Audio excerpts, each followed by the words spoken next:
Hello and welcome to Plugin Along, a stream dedicated to LOTRO plugins. Last time on Plugin Along, we started with a 10-minute digression on why ChatGPT shouldn't be trusted by looking at its answer to how do I maximize the legendary item XP I earn while swimming in Evendim.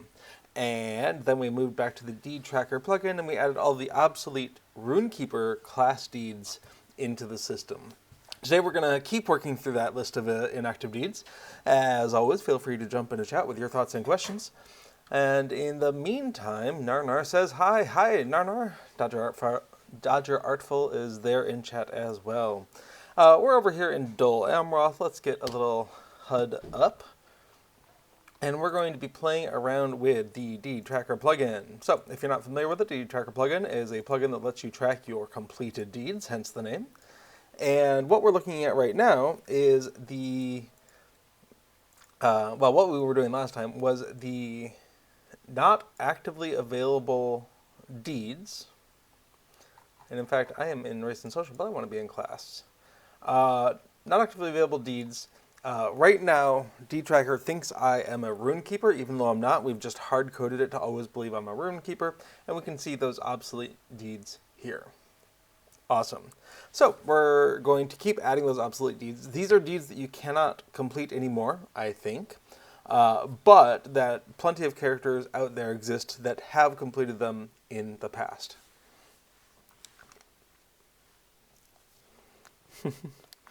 Narnar recounts how they used a ChatGPT tool to do a thing. Writing a quick tool to convert Google Earth KML data to CSV that can be imported to GIS. Well, I hope it didn't introduce any subtle bugs that you'll discover later.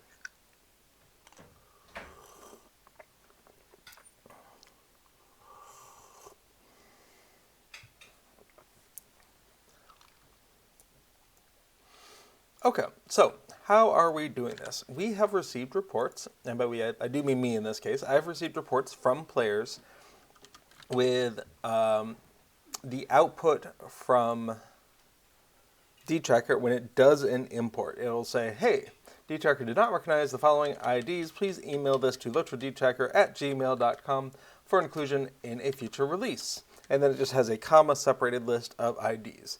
And I'm just grabbing these IDs, going into the deed data and double checking that it makes sense to put it in and then adding it. So let's go ahead and pull up that data file now. This is from LOTRO Companion. Thank you so much, LOTRO Companion. It makes my life easier. Pulling it over onto the streaming screen here. There we go. And for that first ID, we can see this is Chronicler of Gashan Kutat, The Halls of Black Lore, which a number of people in the last stream thought was never actually in the game, and they're not sure how it was completed. And fair enough. One of the downsides of this mechanism is that someone can manually mark a deed completed in LOTRO Companion that they didn't actually complete, but that then we pick up as it's done during the import process. So if anyone in chat knows for sure if the Chronicler of Gashan Kutat was actually in the game ever, that would be very helpful information because we could use that to kind of inform our choices today.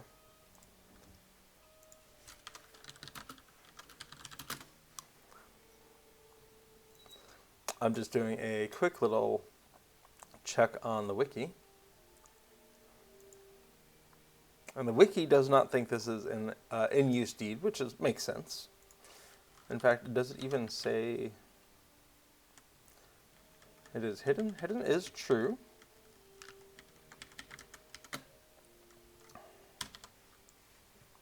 So, it is not currently available in-game, but someone reported it 3 times, or 3 different people reported it once. I'm going to go ahead and actually put a pin in it. Should we include this? And then included. We're going to assume that the rest of these. So let's go ahead and move on. A cave in the hills. Great. Is there like 2 different I Cave in the Hills deeds?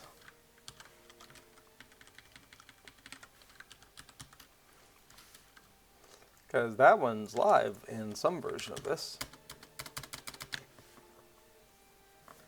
Okay, I'm confused.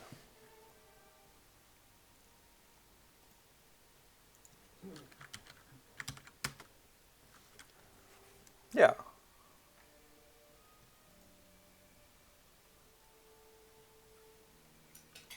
Where we have this. Oh, that's a one we think might have been associated with Valor. Maybe, but it's in there now. So, oops. So that's a Cave in the Hills. Added maybe due to 140 Valor question mark. Still not sure about that. Okay.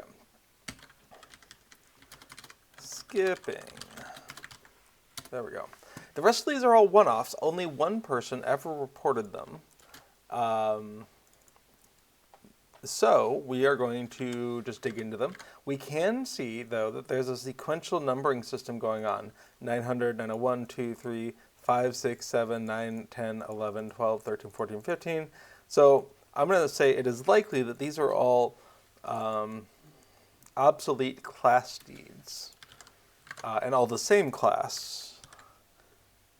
Now, what do we have? We have Sturdy Traps, which is Hunter, maybe? Let's make this a little bit wider. Hunter! Okay. So, let's get started. Let's try to remember what our process was. So, to start with, we're going to come on over and in our post processor, we're going to pull that out of the list of IDs to ignore, which you can see the name of the structure we're currently in the upper right. And we're going to be putting it in to the extra info page. And we're going to do that in a couple of places. My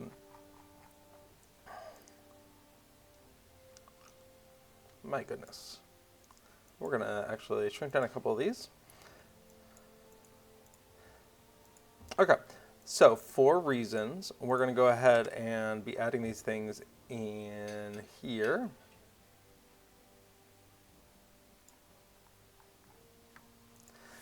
But first, we're going to go ahead and see if we can't outlining hide selections. There we go. Apparently that is not persisted when you close Visual Studio. Good to know. I can't imagine where it would store that necessarily, so it's probably fine. We're coming in here to outlining and hide selection. Okay, so this is the example of what we were doing, and then here in the not available list, this one is still there. Very strange.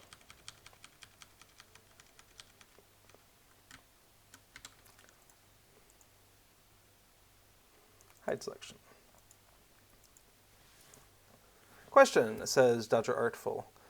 I started using alt inventory recently. However, at times the list has an item on a character, but the item is actually moved to another, but still shows on the first character. Is this something I should be doing, like to update the list, or is there a better option, a different plugin?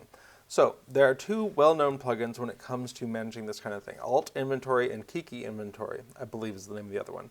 I just use Alt Inventory because it does what I want it to do, and I didn't want to bother learning a second one that does maybe what I want it to do. So my experience is primarily with Alt Inventory.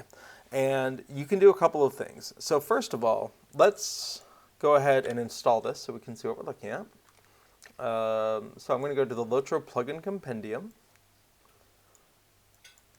And in this, I'm going to go ahead and add Alt Inventory. Fantastic. First of all, Alt Inventory, yep, there we go. We can see by clicking the green arrow, it is now installed, and I'm going to go ahead and load it. So Alt Inventory, when you load it on a character, should re-inventory recheck whatever is in your inventory. However, it cannot load whatever is in your storage or shared storage until you yourself have done that recently on the client. Whenever you first do this when you log in, let's go ahead and look at my vault. The delay here is because the information does not exist in the client. It only exists in the server. So Alt Inventory can't update what it thinks you've got in your vault until you log in with Alt Inventory active and open the vault. And so this can be a source of disconnect. If something got moved off the character while the Alt Inventory was not live, or it somehow missed it, its rescan is going to miss a change in your vault unless you log into the character and open its vault.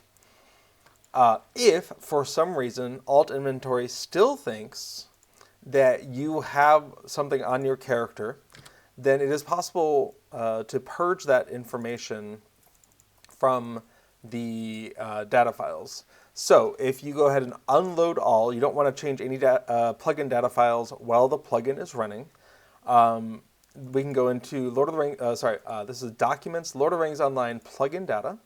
And then in your account, server, all characters, we can expect your Alt Inventory data, which is going to be helped along by your character list. So let's take a look at these two files. What's Alt Inventory EI?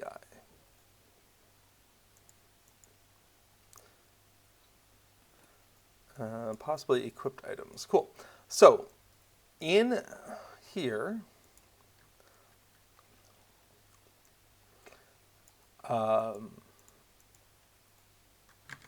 in a somewhat, let's see, this looks like this file, Alt Inventory data, is storing things by item. So if you know, for instance, that you do not have all of this pristine hide, you can just come in here and delete an entry. Or if you think there's a specific location, for instance, Alt Inventory,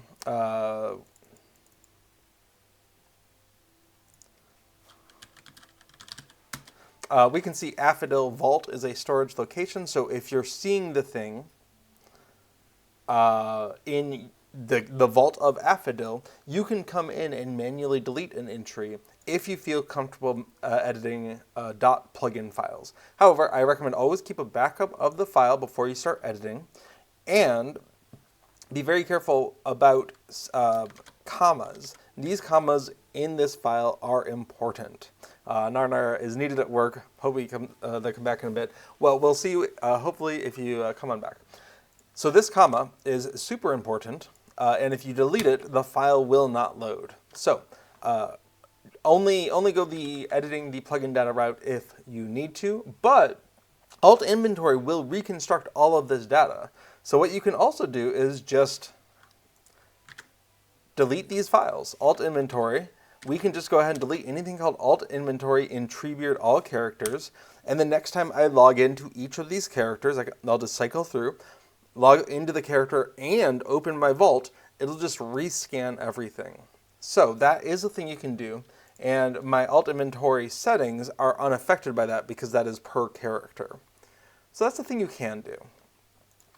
Tellurian asks, how do you close the client, Dr. Artful? That is an excellent question, because if you are a person who's in a hurry or whatever, and you just press Alt F4 while you're in the client, then most plugins will not have a chance to save their data. What you'll want to do is go into the plugin manager and hit Unload All if you're going to then do the Alt F4 route. And that'll make sure that the plugins get a chance to write out their data in the manner that they want to before the rug is yanked out from under them.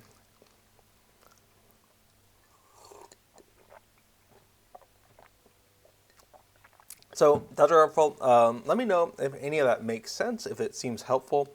Yeah, you can do a very granular edit by just deleting a little bit chunk of information if you feel comfortable editing a plugin data file, to the very wide sweeping, just blow it all away and start over. And either one can get you where you're going. Okay. Tellurian says, I know there are a few people that will end the client by doing Alt F4. That will prevent the client to process the saving of the plugin data. Yeah, absolutely. And Dodger Outfall says you should log out the character, then close out the program. Perfect. If you hit log out, one of the first things the client does is tell all of the plugins to unload as if the unload all button were pressed. Awesome. On Treebeard, this is my completionist character, and she's completed a lot of deeds and quests.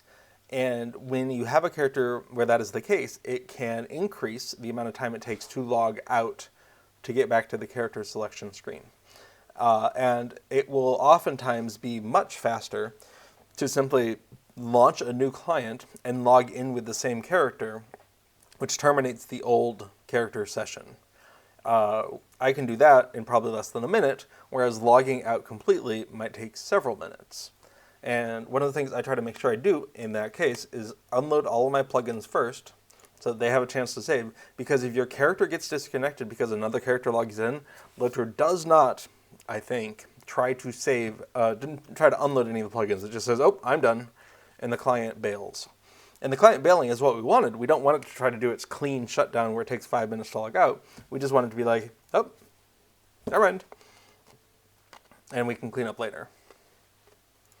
So that is a thing to keep in mind, is if you are bouncing between different logging on sessions on the same computer on different computers, make sure you hit that unload all button in your plugin manager. You can also do it by typing /plugins space unload, enter. That'll also do it.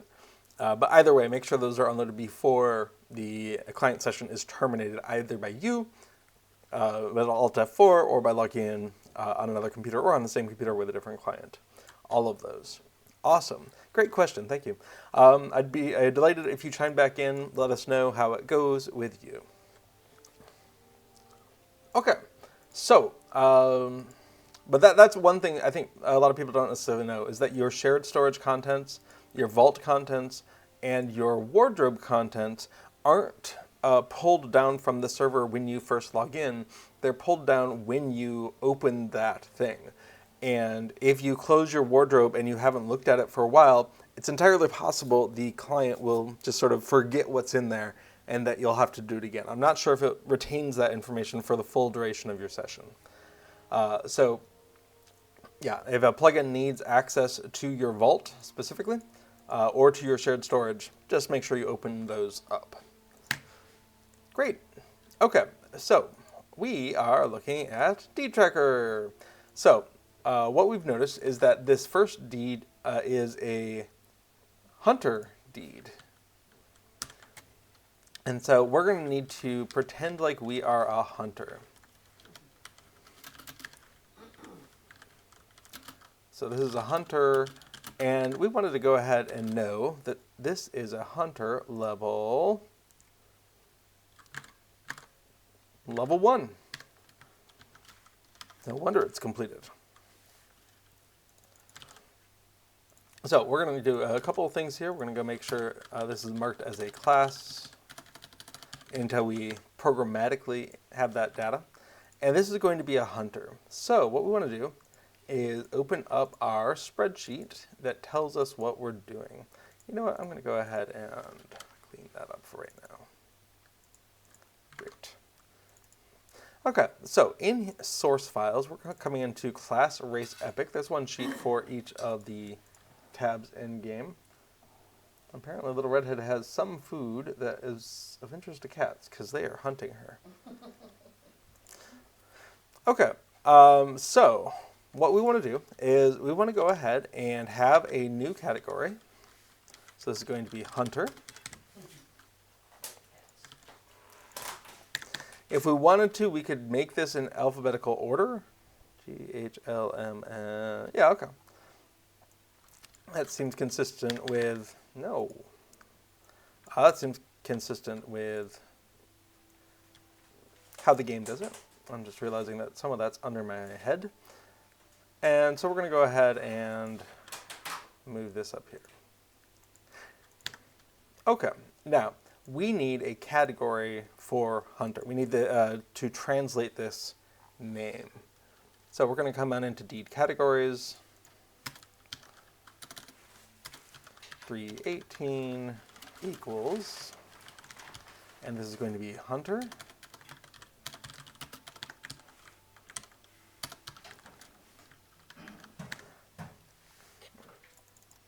And we'll start by putting that in to each of the other language files. So that's German, that's French, and that's Russian. But we do have access to some translations for these. If we can remember what they are. I think it was agent class. So we're going to come on in here, hunter. Let's look at 162. Jager certainly seems correct. That might actually be Jager.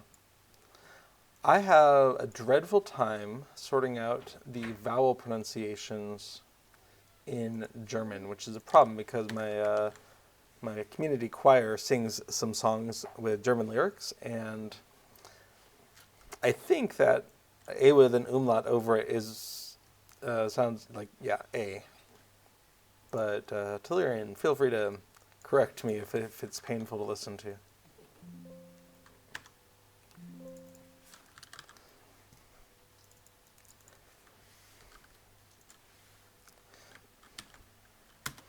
Jager sounds like something people would say in the US, so I don't trust it inherently.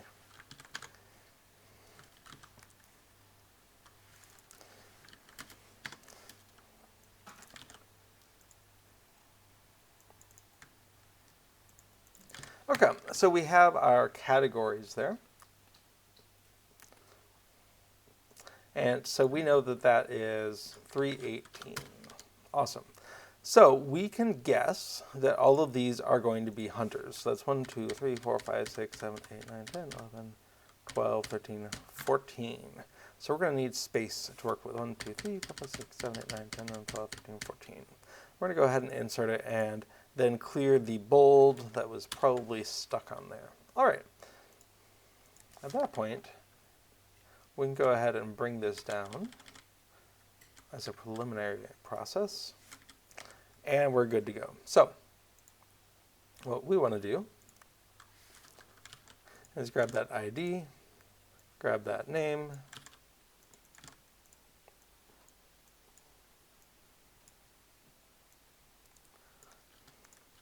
and remind ourselves it is a class D.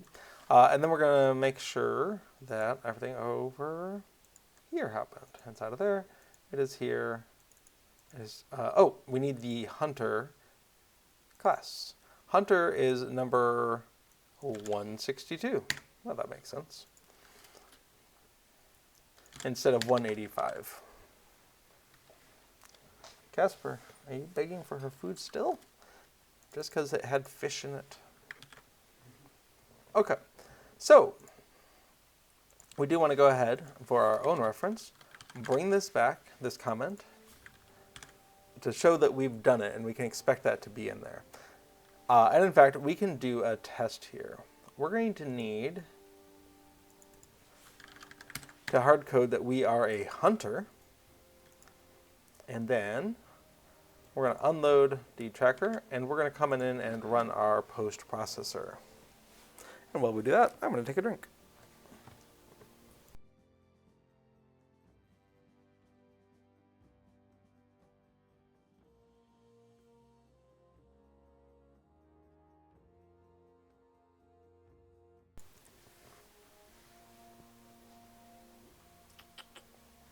I don't have any fish, but I'll pet you.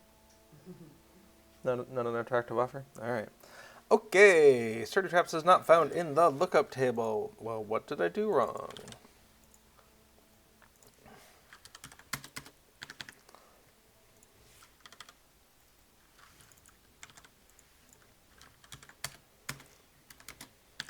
Okay, it certainly should be there. Where are we? What are we doing? Deeds to indices does not contain it. It's got 4,351 others. Why wouldn't it contain it?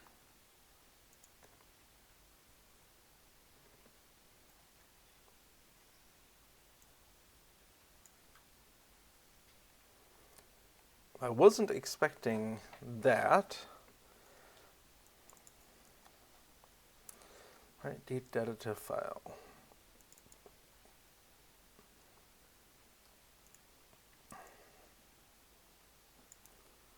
Why on earth would that not work?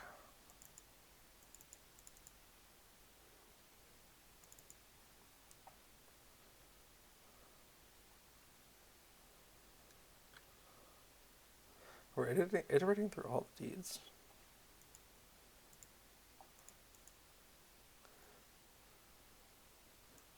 Okay, we know it's not an IDs to ignore. Great.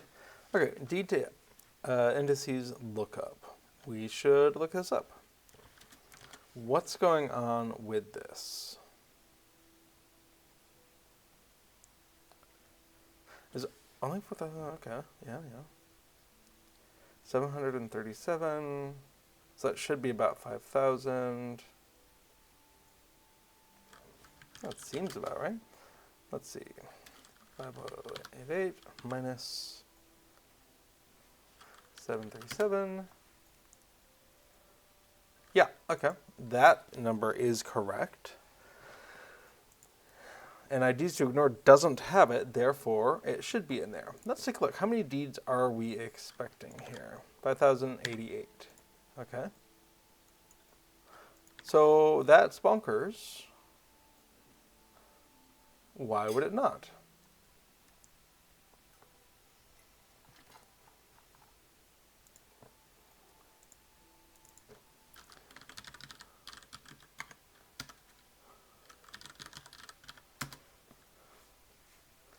Okay, so it's not in there.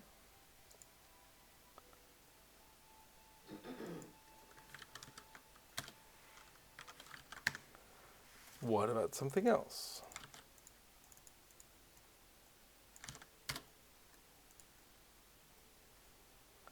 Is this a string? No, it's a tuple.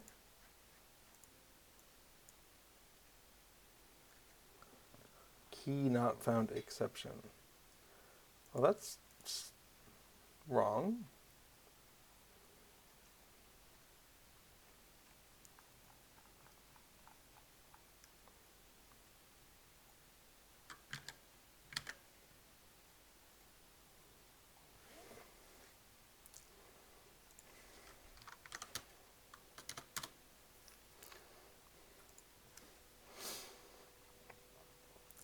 Are these in any sort of an order? They are not.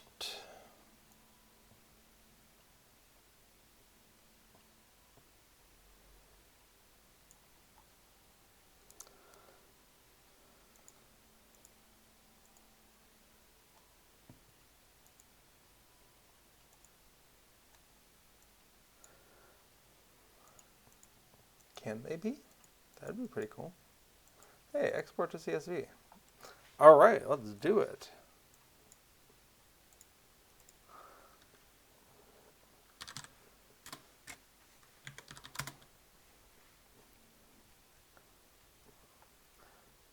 Where is Excel? There's Excel. All right, data from text CSV.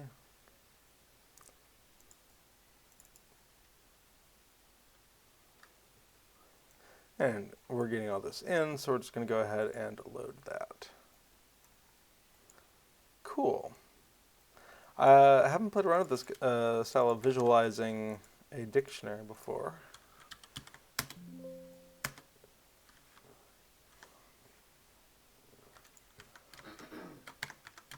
So let's take a look at what is in here. Lore of the blade. Great, that is in there.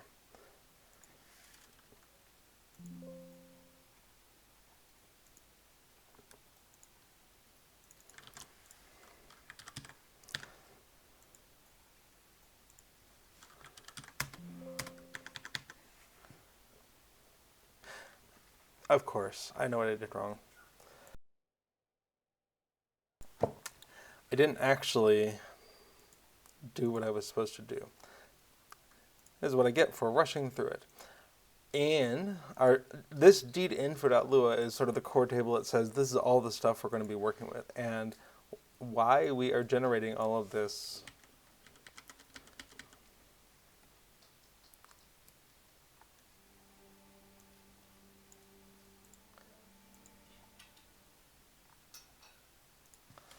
is in support of that. So let's go ahead and grab that and also make a comment. Did you remember to update deed info.lua? Question mark.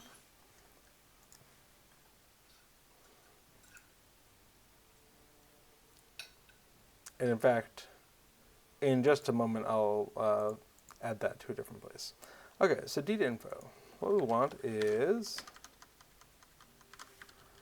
class. Great.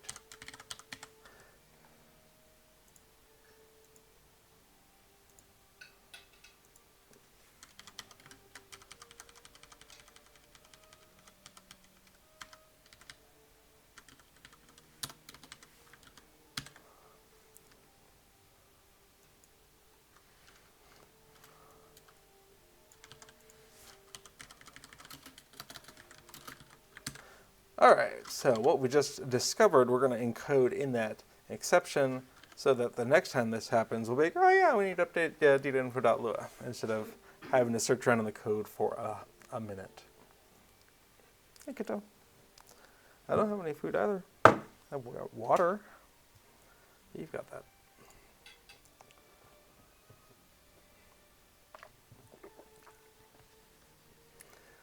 Okay, I feel like we got further this time. Fantastic.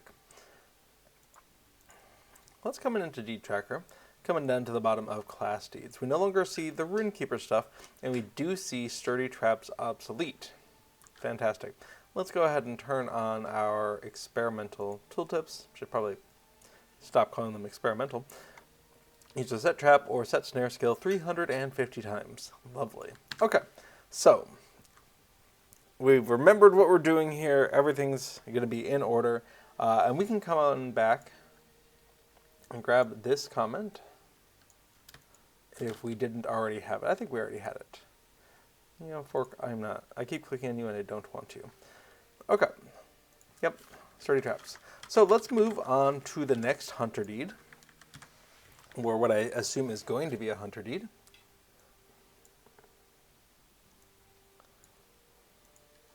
Okay. So this is a rapid recovery. We can see this is also a minimum level of 1.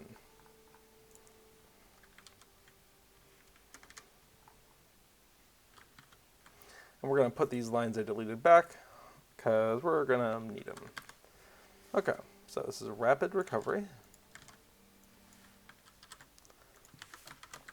And we're going to do the same thing that we did before. We're going to find it over here. And we're going to move it out of the IDs to ignore into the not available list, marking it as obsolete. And in our other two places as well.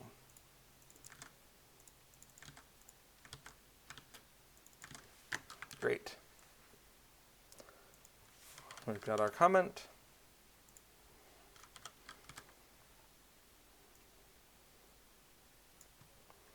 And next one.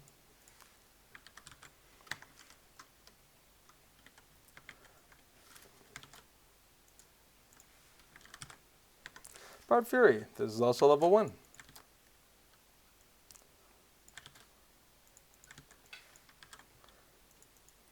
Okay. We're going to remember that we were marking these as such.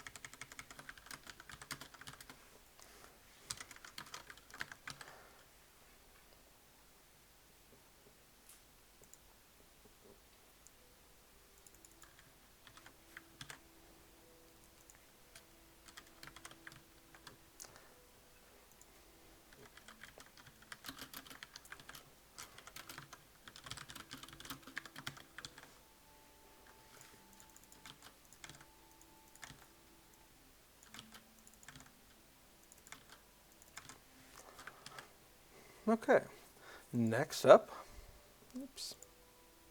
Oh, I want that comment.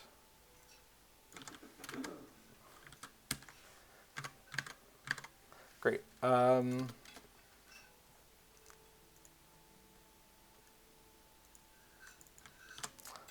03. Swift and true. Also hunter. I guess I could have been double checking that these are all hunter. Hunter. Hey, Casper's patience paid off. He got food. Now we can see that this is Swift and True minimum level 1 apparently.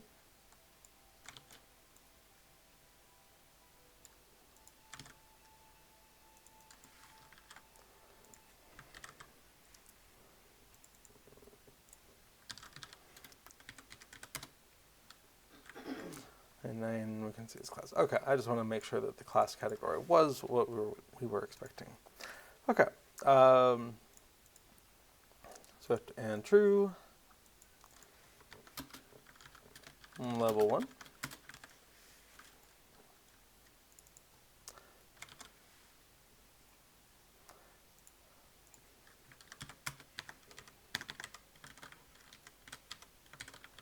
Okay. Bring it on in.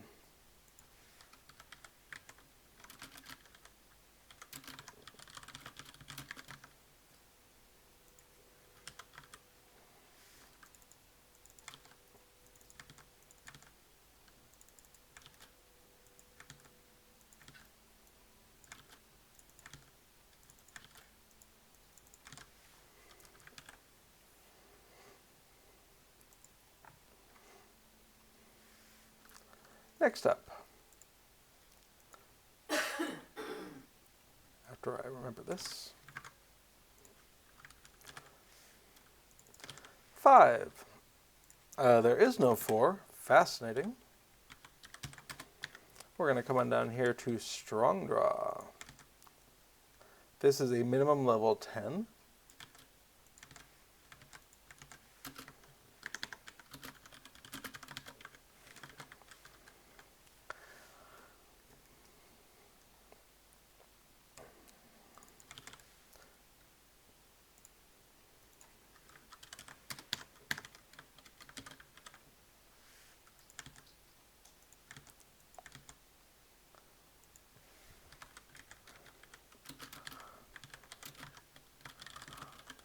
You know, I had this hoodie on when it was colder in here. Now it's warmed up.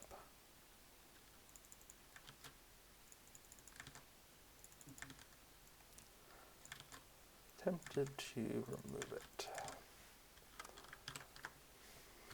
Okay. Grabbing this comment, coming on back, we are done with it.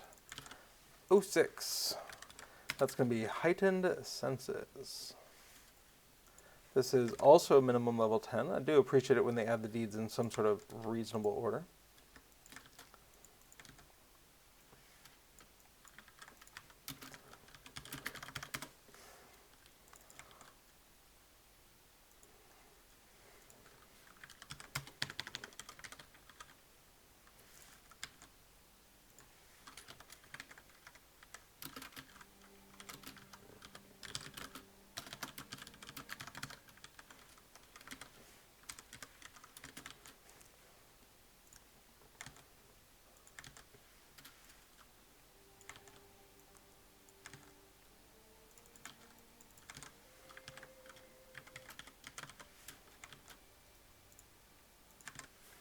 Okay, yeah, I think I'm too warm. Just a moment.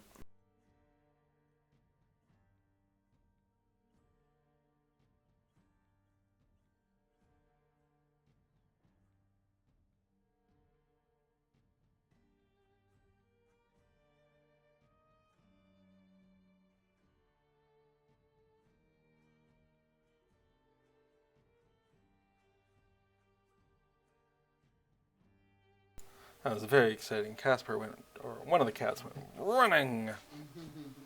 You're moving. I know. Okay, we're gonna come on in.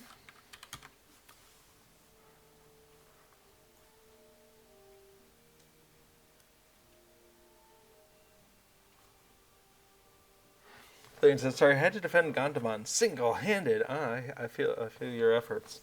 I would try to give you the pronunciation like Yacher, where the G is like garage. For me, G, that's very much a schwa. So, yeah, Yacher.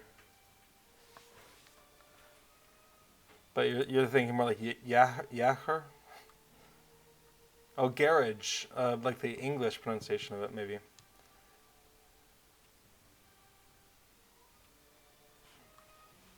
Ah, language, man. Yeah, I need to just crack open a textbook and sort out the vowel sounds. Okay, we're coming into Hail of Arrows. This is a minimum level 10.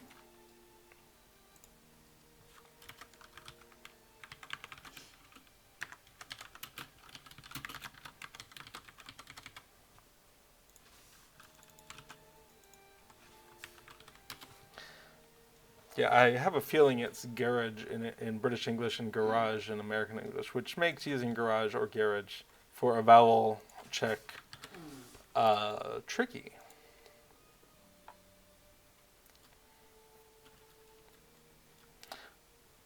We're going to bring in that number. Nope, to the other one. All right. And let's import that in.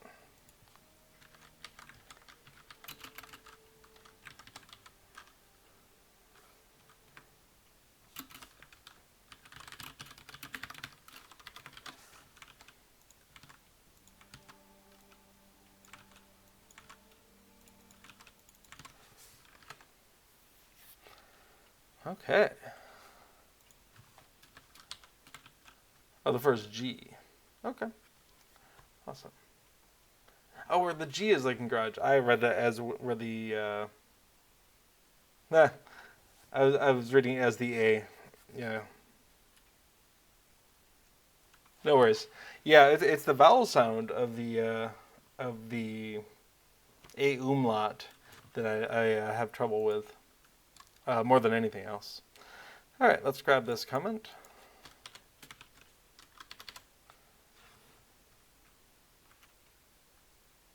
And come on in here. Next one, 09. Now, was there no 08? There's no 08.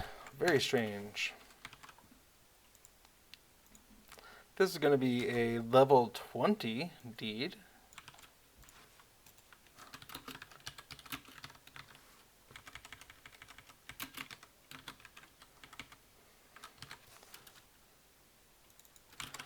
And we're going to bring that on in here. And pull it out of the IDs to ignore.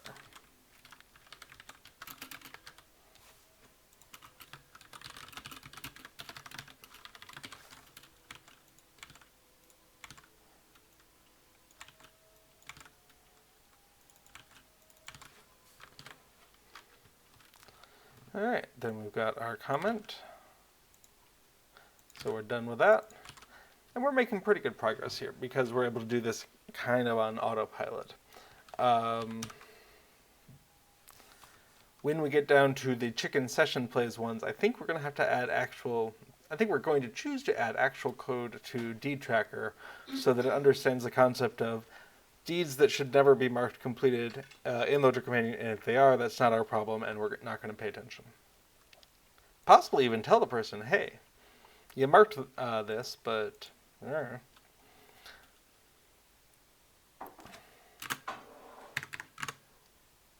Okay, so the next one is a 1910. And that is Deep Concentration, Still Hunter. And this is going to be minimum level 20. Excellent. So we're going to bring this down. And coming on in, to here. No longer ignore, but instead mark it obsolete.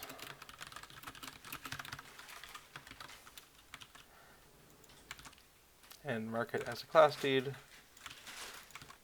And it is a hunter class deed. Okay. Pull that comment back. On to the next one. Deadly Precision, Hunter level 20.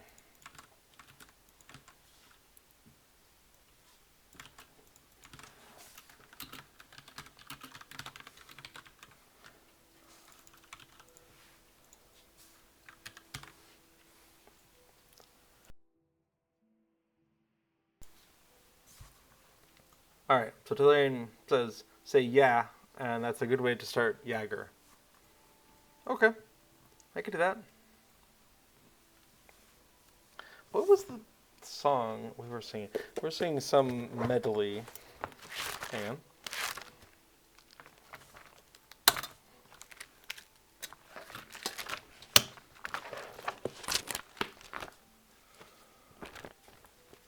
Awesome. So we're singing a medley of songs. Starts with this. I will not attempt to do too much damage to it. But something like Die Launige Forelle. And the first, a repeated lyric is in einem Bächlein, or Bächlein, which is the B, A umlaut, Chlein. And I was hearing something like Bächlein from the very many Dutch people around me. And while I don't necessarily trust that they have a 100% authentic German pronunciation, many of them grew up taking German in school and have been surrounded by German because we're near the German border. So I kind of assume that they know what they're doing. But I also, don't know that I was hearing it correctly. If that makes sense.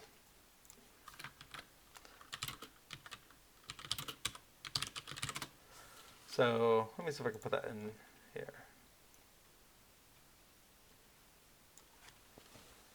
Yeah, okay.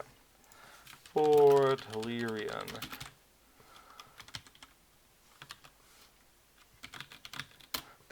That's the line. And so yeah, I was hearing Bächlein, and that seemed as plausible as anything. Okay, in the meantime, while breaking Tolarian's brain, or at least inflicting sonic damage, we'll go ahead and do the next one here. And I believe these are still level 20. Yep, deadly precision 20. Great.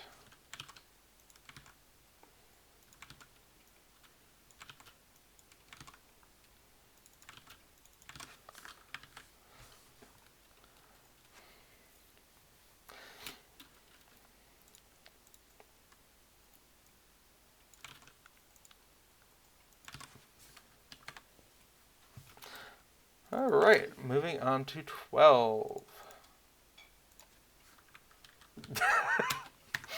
Fair enough, Tolarian, who says, I cannot describe the sound at the moment. I'm amazed people who speak different languages ever talk to each other at all, so it's all good. It's a soft CH. Beige. Solon1 says, hi, I hope everyone is doing well. We're doing great here. We are working on a plugin for Lord of the Rings Online, which is probably what you're here for. So, in the background, we're sending around in Dol Amroth. In the foreground, we are looking at spreadsheets and code.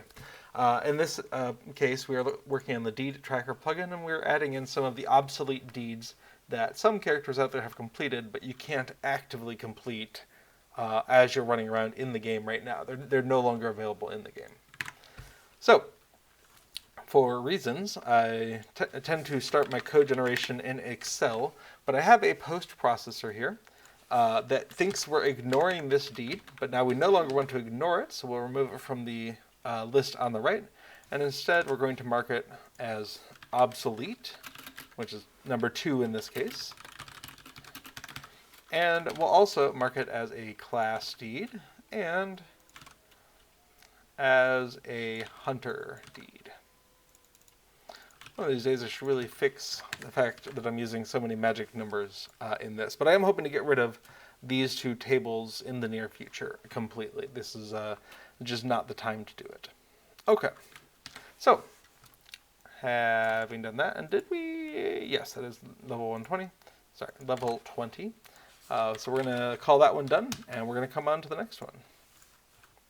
So that's all we're doing here, Solon, is Lord of the Rings Online is technically happening in the background where my goose and I are on a roof in Dol Amroth. But the real magic is happening in spreadsheets. So next one is Spring-Loaded Traps, a level 30 hunter class deed.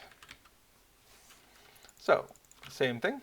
We're going to come into the post processor, remove it from the list to ignore, and add it to the list of obsolete deeds. Nope, don't delete that.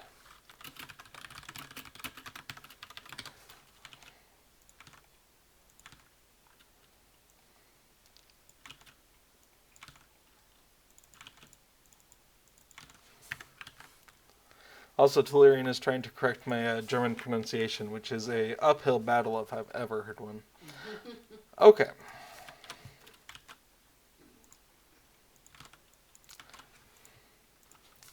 Coming on to 14. 914 is Stealthy Shot. And we're almost done with what we think is all of the hunters. This is a level 30 as well. And we're going to go ahead and do the same thing.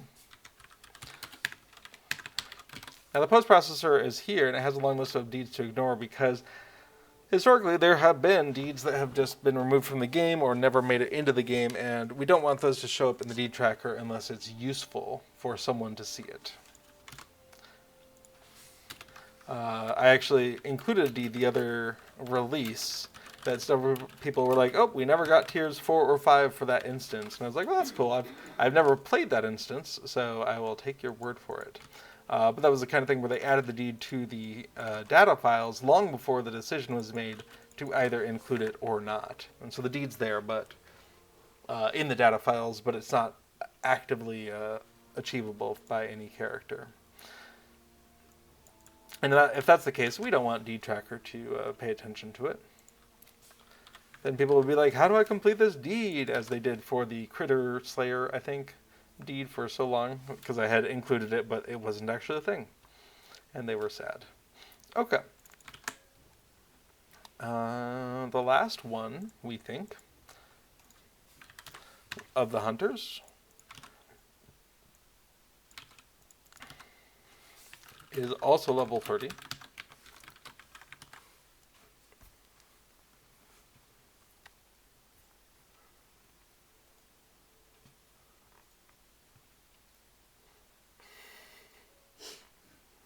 Julian says, I've heard one really hard German word is a dish called, and then puts in a chat, which is a pork sliced in a specific sauce named after the Swiss city Zurich.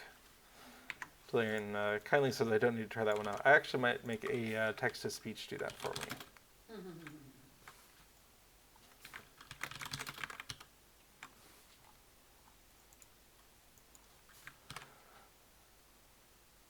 Züricher Geschnetzeltes. Züricher Geschnetzeltes. Zurich veal stew.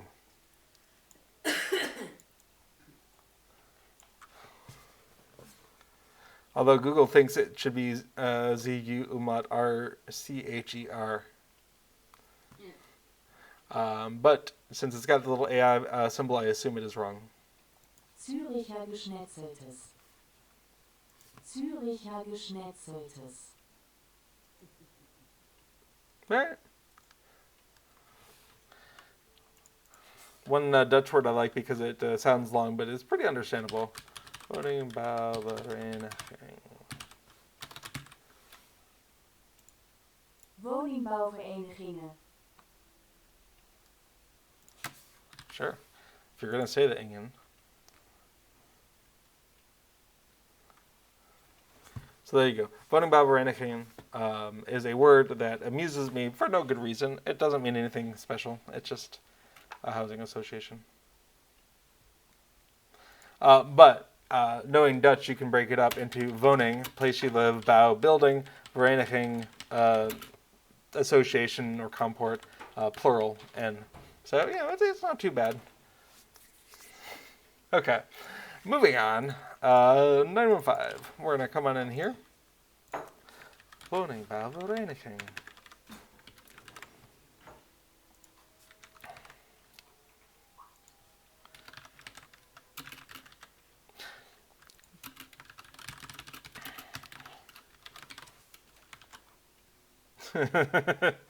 Julian says, I was looking at the word and I thought, what the heck is that?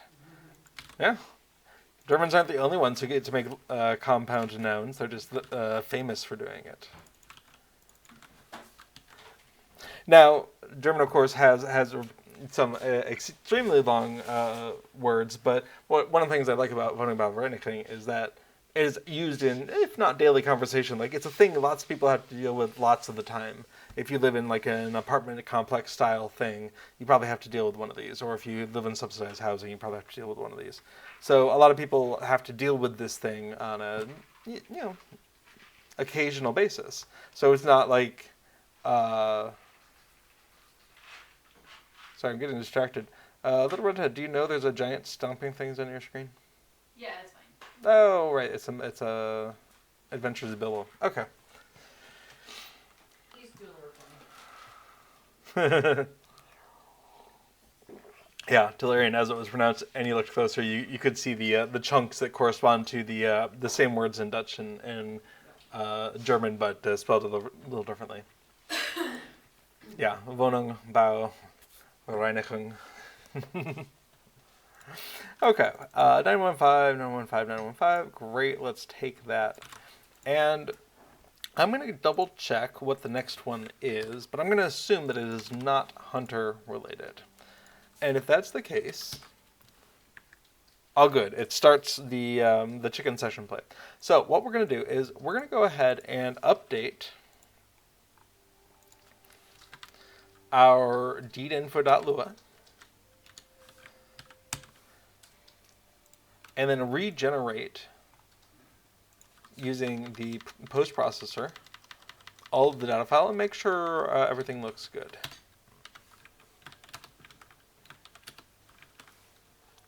So coming on in here, post processor. Little Redhead says, thanks for the heads up. I'm looking for Bilbo, and I already failed. The giant is hitting a bunch of things for me. Yeah, I just couldn't remember if like he could take them out by himself.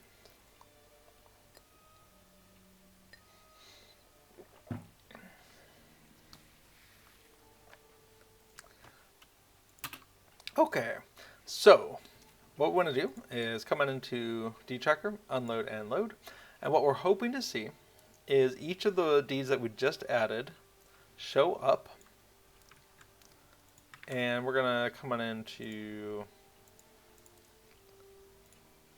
here, perhaps? Yeah. So we want sturdy traps, rapid recovery, barbed fury, swift and true, strong draw, heightened senses, hail of arrows, arrow storm, deep concentration. Oh, yeah, come back in. Deadly precision, true shot, spring-loaded traps, stealthy shot, and swift recovery. Great. All the ones that we tried to add are now added. So we're going to go ahead and probably just to process. No. We'll just go ahead and commit some of this to our repository. So now I want fork. This is a tool called fork. It comes from fork.dev. It wants to do an update. Love doing updates on stream. It's always great. Yeah. That is not doing good things to my stream. Oh well. You know, I saw earlier that it was like, oh, we've done an update. I was like, cool. I did not think about how they would want to update the repository the next time I launched fork. Maybe I wouldn't have closed earlier. All right, so we have a lot of changes, but a lot of them are programmatic or automatically generated files. So added, in fact, we can kind of copy this. Added several obsolete hunter deeds. So that's the spreadsheet changes. We can see the category, Jaeger, hunter, that and that. We can see these are changes in an auto-generated file, and as long as they look plausible, they do. We're going to take those. This is where we actually set them up. Let's take a look in our comparison. We can see down here the only thing that's changing are those numerical indices, and over here we can see we have the new category and the new deed entries. Perfect. Names IDs. That all looks pretty plausible. I do like to just glance at the German and the French, just in case there's something going on there.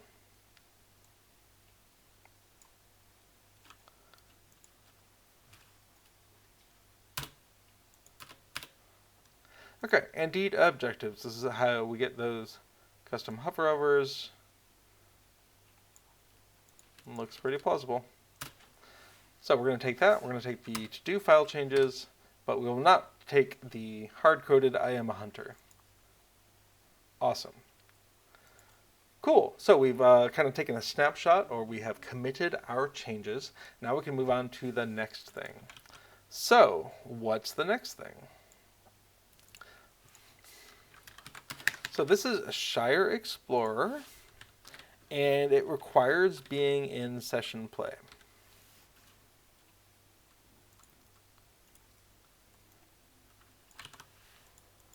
And it's in category 10. Category 10 is race and social. Shire Explorer. Sure, it's even class race epic. And we know that this is session play. So we're going to put a pin in it and just keep on exploring. Lone Lands Traveler. This is also category 10. So this is also session play.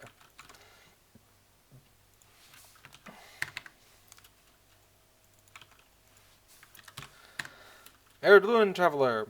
So what we're going to do is we're going to encode this in deed tracker in some way that these are session play deeds, and the idea of that is that you can complete this deed in a session play, but the completion of that is not backtracked over into your main quest deed log. For instance, if I go into class race epic or race and social, I am not going to find these unless something really weird has gone on in this list. In this case, these are Explorer. So if I come on in here and I go down to just the Explorer deeds, we can see I have not completed them here, but I have completed them in chicken form.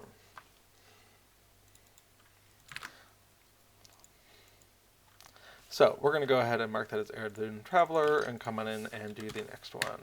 Freeland Traveler. Enter session play as a chicken. Check. I actually am really fond of the chicken session play when I have the time, but it does, if you're doing it solo, require a good 3 to 4 hour investment, assuming you don't die too often.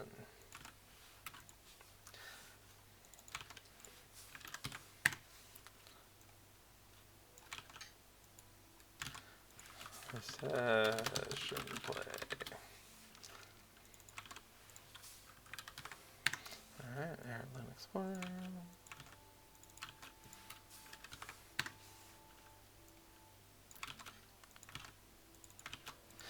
An early video that I made was just showing how to go through and do a solo chicken run, but it's lower quality video. We were running on laptops at the time.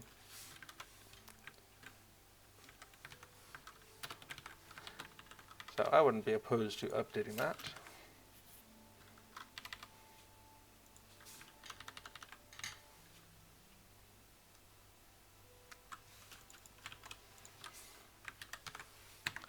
Northbound Explorer.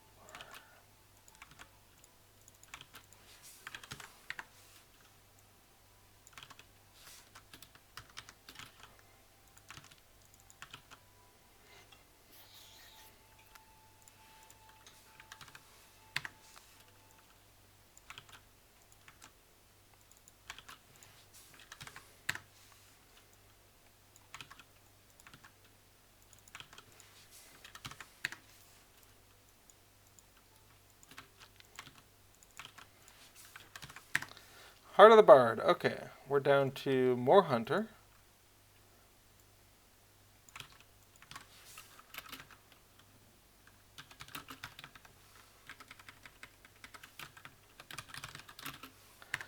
And at that point, we have 89, 90, 91, 2, 3, 4, 5. So I think it's safe to say that those are probably all Hunter. Yep. Let's check out these last two, though, while we're at it. The Path of the Restoring Rune is a Rune-keeper. level 58 would explain why it came later, I suppose. And Critter Slayer. Someone did complete Critter Slayer. I took this out because people said it wasn't possible, and I even mentioned it, I don't know, half an hour ago or something. And yet, someone claims to have completed. Now, maybe they marked it in LOTRO Companion. We must consider whether this is a legitimate thing.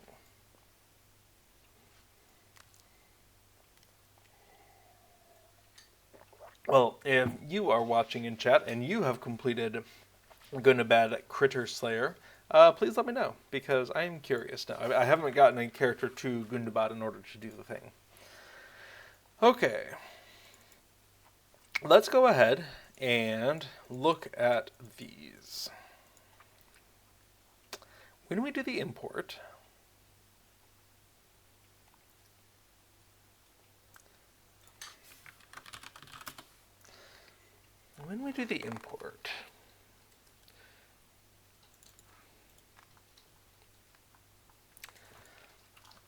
we use a string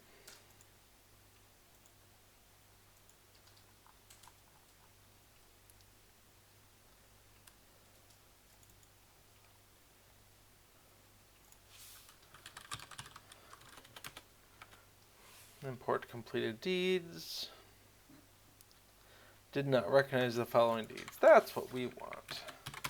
Show me that, please. Okay, this is the process companion import function, named confusingly with the lowercase p, but we'll deal with that later. This is a companion import with a character name, and we iterate through each one. If companion thinks it's complete and deed tracker does not, then add it to the import list. And if companion thinks it is not complete and deed tracker does, then let the player know about the discrepancy. Okay. And let the user know if they have companion completed deeds that we don't know about. It'd be nice if they email it to me. So, this is where we want to have a local is session play deed equals something marked complete in LOTRO Companion, but isn't possible. For example, chicken session play. Okay. Little Redhead has shared the link to the official Standing Stone Games Discord server for LOTRO, and says almost 6,400 people have joined the LOTRO Discord. And this is in the last 12 to 16 hours or something. I got in pretty early in the list. Someone says, I struggle to hear any German accent. It sounds 100% like American English. That is because I am speaking with American English and I am not German. But I would like to improve my German pronunciation of German words in those cases where I am saying German things.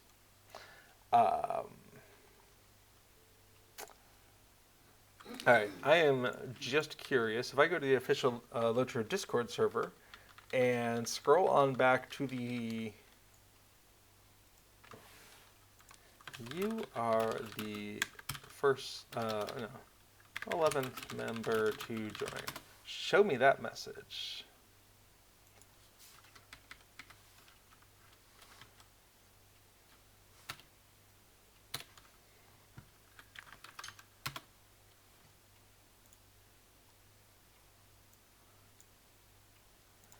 Yeah, Discord doesn't really like scrolling through thousands of messages necessarily, but that's okay.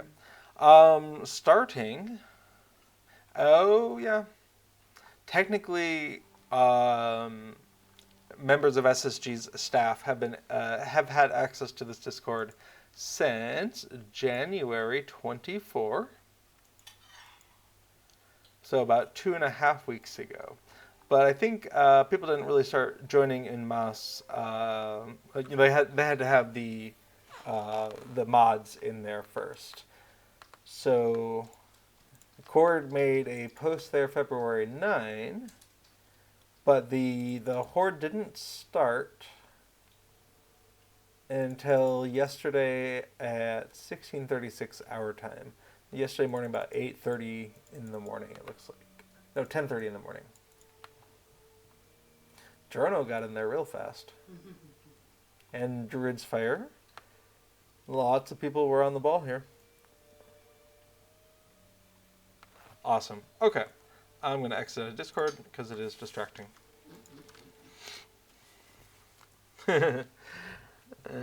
Someone says, "Oh, I see." Yeah, no, I was ambiguous with which way I wanted to go with my accent. I would like to, if anything, develop a Dutch accent since I live in the Netherlands and I'm trying to learn Dutch. But I think I will always speak Dutch like a foreigner. I would also accept as a secondary prize sounding like I'm a foreigner but not sure where I'm from. Like, oh, maybe he's from Denmark or something. That would be like as I'm speaking Dutch. That would be also acceptable if they can't peg me as an American just from my Dutch accent. That'd be fine too.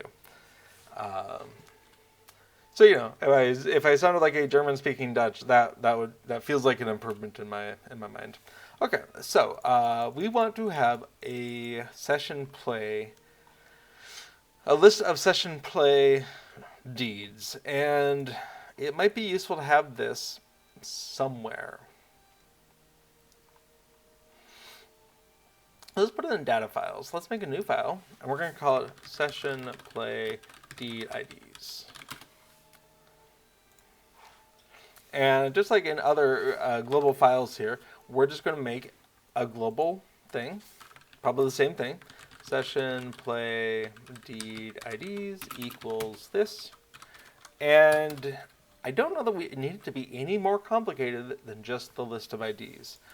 Not from there, though. So we're going to come on in here. And we're going to start with this. But we need to replace each of these.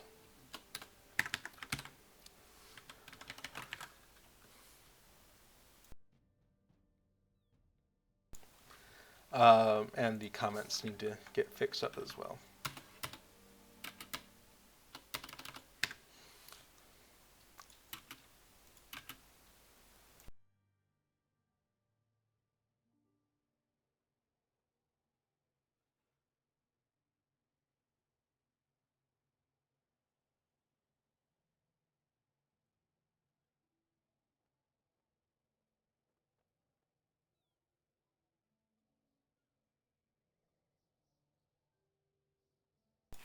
Delirian says, there are some words even a native German speaker has problems understanding.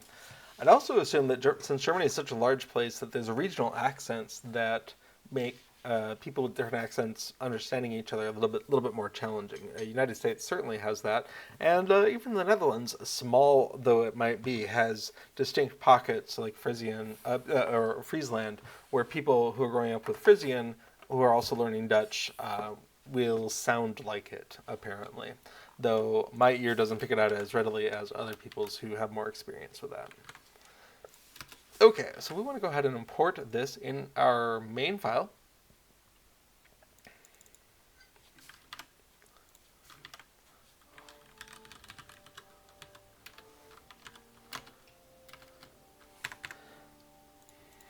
So this isn't a language-specific file, although it could be if we included the names of the deeds. But for right now, we're just silently ignoring them. So we're going to import, and this is key files, dtracker, data files, dot, session play deed IDs. And when you do an import statement in Lua for Lord of the Rings Online, you don't include the .lua part of the name. LOTRO is going to stick that on there automatically, and if you put it on there as well, it will not find your file. Okay, so that gives us this, which means in main,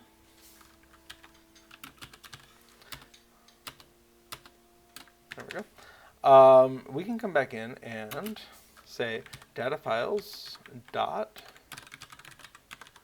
session play IDs of deed ID does not equal to nil.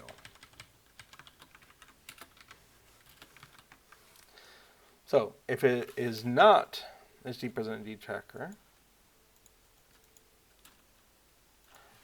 and not is session play deed, then insert this. Sullivan says, that's nice. Do you enjoy Netherlands? From which estate have you moved? Yes, I enjoy the Netherlands quite a lot. We moved here, Little Redhead and I moved here from Colorado, and yeah, we're enjoying it quite a lot. Sullivan says, my friend recently moved to Belgium, so he's learning Dutch as well. They also have French, but he hates it. When we were looking at places that were interesting to potentially move to, France and Germany were certainly on the list. They're large, they're well known, they have languages that are interesting, and Little Redhead had already had some experience with French in her schooling. So they were certainly on the table as if they would let us in, we would think about possibly moving there. But I ended up really liking the Dutch language. And as an American, it feels kind of midway in between full-on German and American, where you have some of the grammatical changes that you would find in German, as far as word order goes, where you have some of those compound words, where you have a lot more of the Germanic roots for words, and fewer of the Latin languages. Not none, though. There's certainly a lot of French loan words in Dutch, including one I just learned today. Not the word. I'd known the word for a while, but just learned today that comes on in Dutch, which means like in cash as opposed to with credit. That's just a loan word from France, but spelled differently. Yeah, so French was on the table, but I don't know that I would have enjoyed it nearly so much as I enjoy the attempt of learning Dutch. Tillerian says, when I was in the army, I had a person who was from near the Swiss border talking to us, and we, being from a different part of Germany, all reacted by smiling and nodding. Yeah, I've heard that there are pockets of regional dialects in Germany that just, yeah, they have that same challenge as you do in America, where you are talking to someone with a wildly different dialect who isn't like slowing it down or calming it down, and then it's just like, you gotta back up. I have no idea. Okay, so we should load dtracker to make sure that this code works reasonably well, and then we should make a file that triggers the code without this and with this. So what we're going to do is pretend like we didn't write the code that we just wrote, and we want to trigger this information. So what we want to do is go ahead and come on into Cube Plugins dtracker, and we'll do an import just to generate the file. So import, great. And we can see we've written this file here. So what we want to do is go ahead and open up that directory, and we can see the companion import. And what we actually want to do is none of that. Instead, we just want to do the ones we just marked as no good. So we're going to come on in here and emulate what we see over here. So we'll just do a multi-edit here. So we're going to start, make sure it's quoted as a string, equals, and this is all going to be completed, and then end with a comma and get rid of all that extra stuff. Great. And we don't actually care about everything else. We just want to trigger a few of these. You know what? We'll take like one of them. Okay. So that's our file, and we're actually going to go ahead and save a copy of this into our downloads file as a directory as well. So we can replicate this multiple times.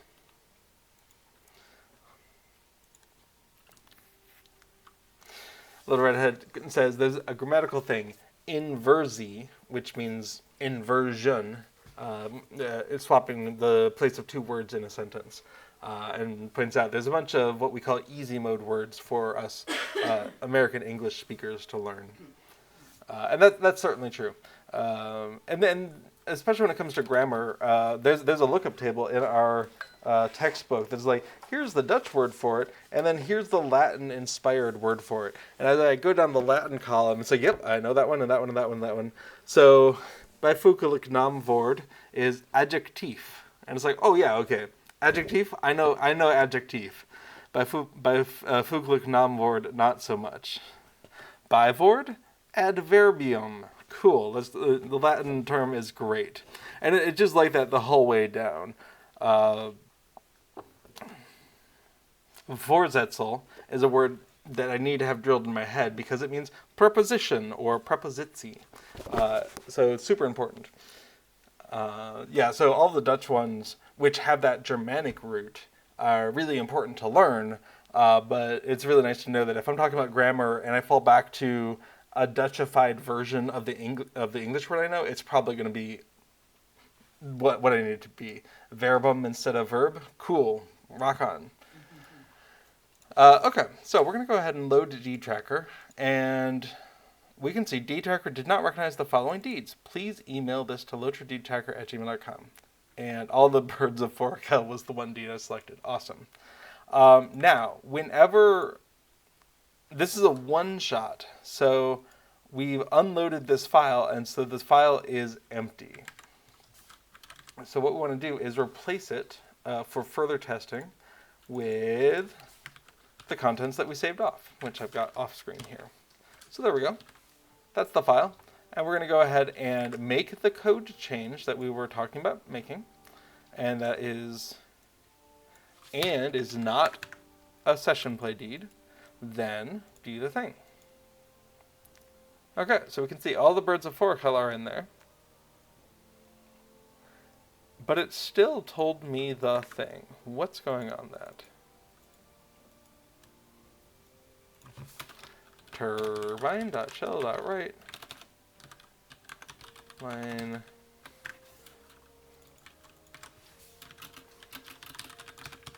let's see what we're talking about here. And of course, let's get that import file back. Yeah. In English, Tillerian says, in German we have a lot of false friends or false cognitives. It's false cognate in English, so very much the same thing. German commercial companies seem to think it is 100% cooler if it has an English name. Yeah, I'm sorry about that. Okay, so bring it in here, and we can say, is session play deed is false. So we do not seem to have what we're looking for. Let's go ahead and spit this out.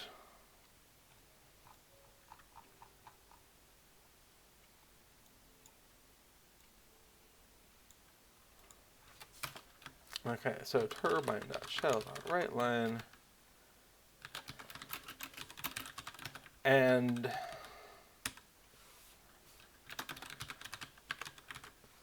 we're going to go ahead and spit this out both before and after. Undefined field.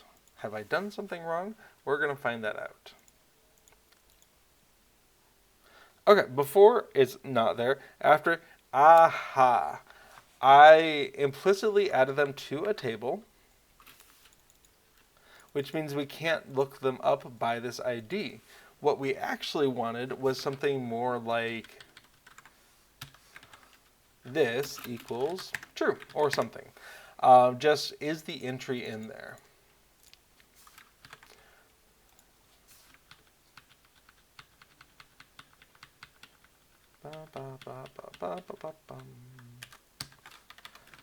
So, let's come on down here. We're not going to see any of that. Great, unload. And we're going to go ahead and return all of that data here. And coming in. Awesome. So we have a session play true for a bunch of things. Very good.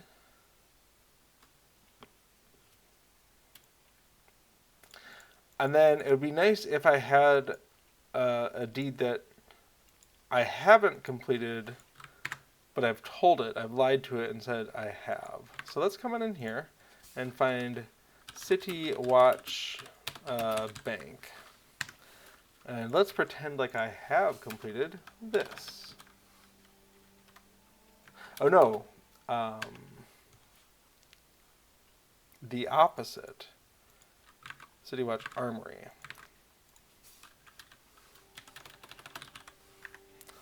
I have completed it and I want to say it's underway. Let's see what that looks like. Great.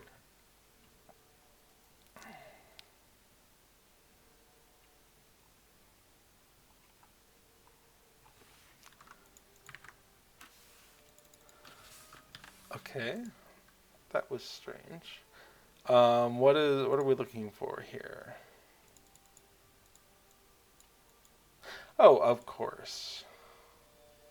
I need to actually mark it complete. So we need to come on in here to Gondor, Western Gondor, and this is Old Amroth, whatever I said it was, Armory. It's done. Great.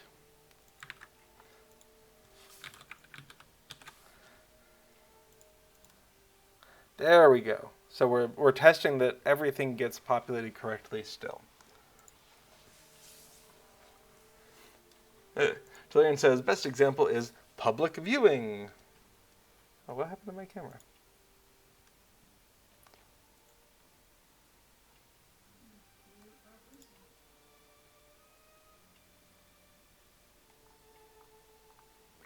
Why am I frozen? And is my audio still going out?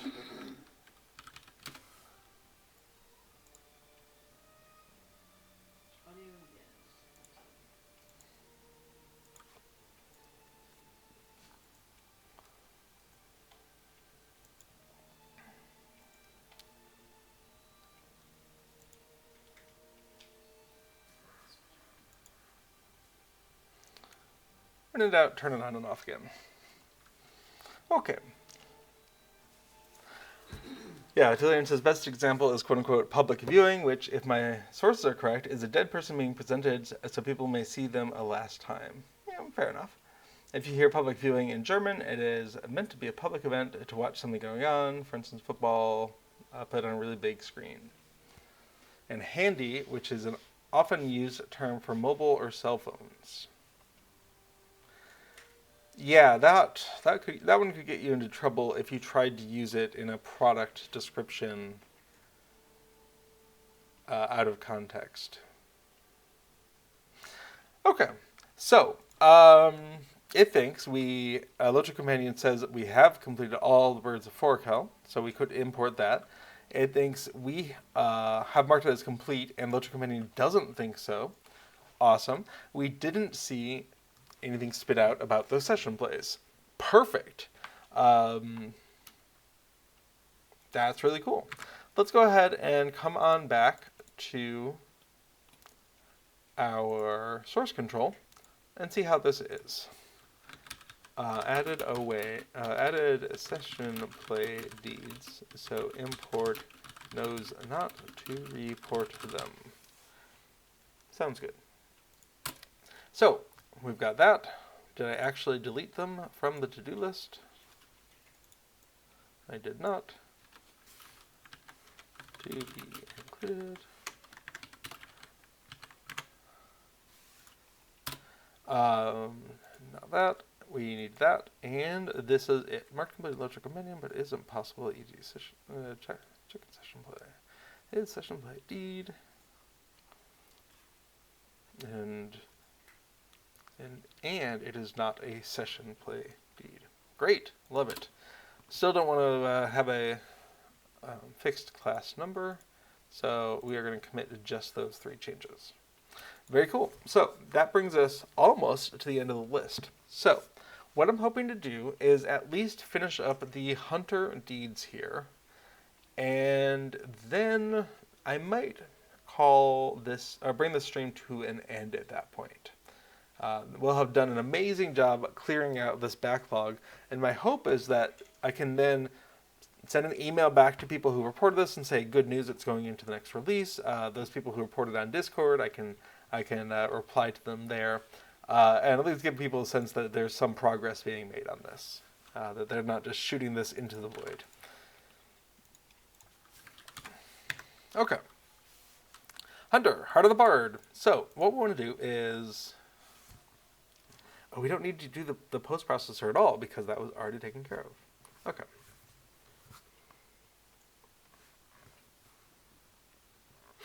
Zillion says, I once needed to get a German mobile number while I was in London. I contacted the British Telecom and was telling them that I needed a handy number.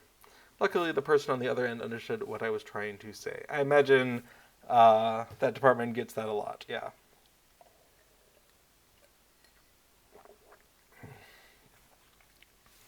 Okay, so we're going to come on in to Deed Tracker, open up source files, and come back into Class Race Epic.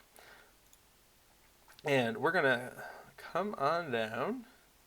We know these are hunter deeds, and we can presume these are higher level hunter deeds. So 1, 2, 3, 4, 5, 6, 7, 8. We're going to be adding 8 more of these. 1, 2, 3, 4, 5, 6, 7, 8. So let's go ahead and insert those in. This is Heart of the Bard, which I get that Bard is a character in The Hobbit, but the fact that the character named Bard was at best a hunter or possibly a ranger. Well, rangers are a thing in Lord of the Rings. So Bard was a hunter, and I feel like Tolkien was just messing with us. Yee! I called him Bard, but he's not a bard. He's not going to do any singing. And then we have minstrels who are bards, but you can't call them bards because Bard's a hunter.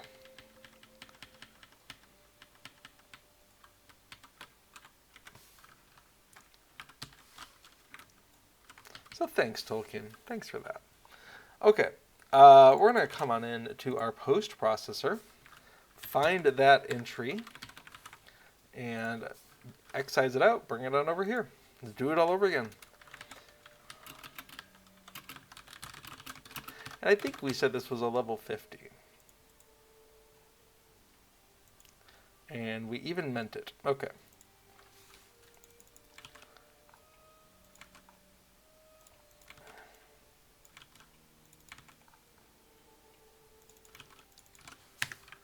Great. Hoist this comment back up so we know what we're looking for.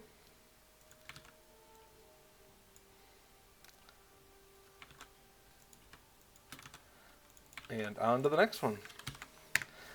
So this is Barbed Hindrance, which is a level 30.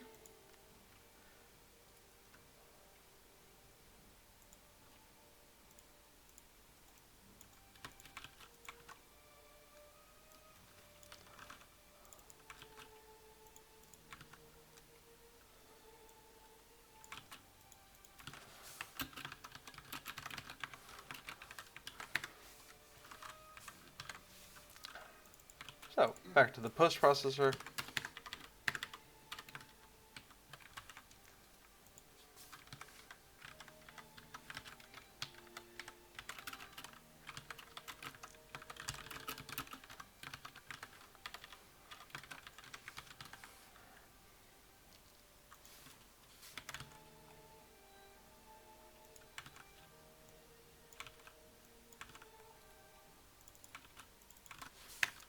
Great. Hoist that comment back up. And we'll probably move that up here as well for our own reference. Moving on to the next one, which is a minimum level 10, and I have to ask, what on earth? Okay, so this is combat traps.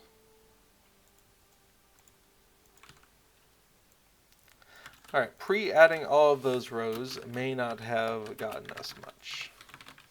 What are you going to do? Come into the post processor.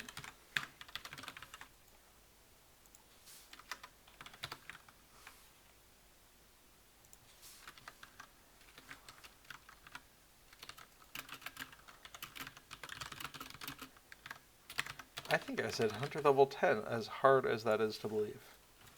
I did.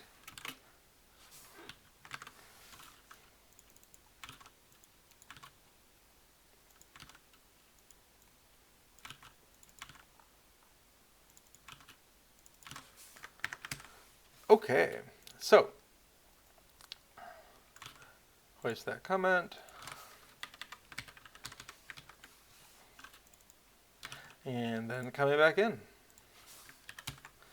Critical Eye, minimum level 50. That's nice.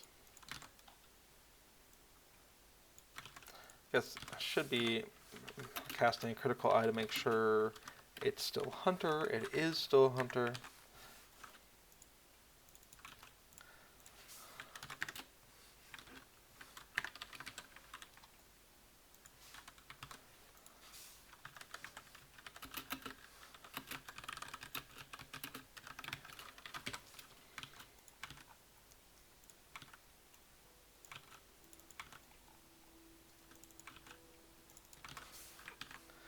All right, grab that comment, call it done.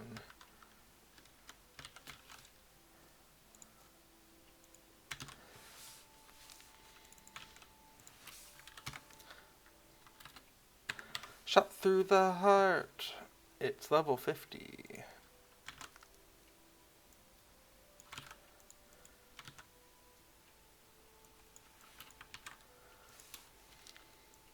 For monetization reasons, I will resist any more of the tune.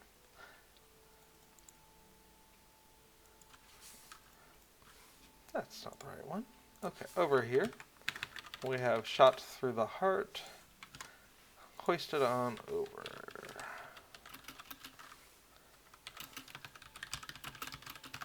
I think we said also 50. Yes.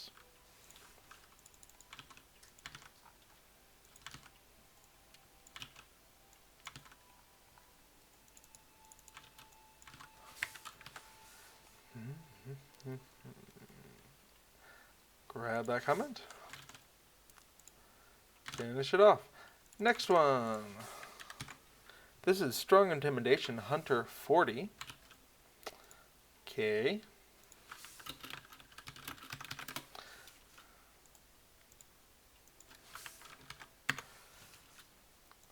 Strong Intimidation. Level 40. So, into the post processor. Away we go.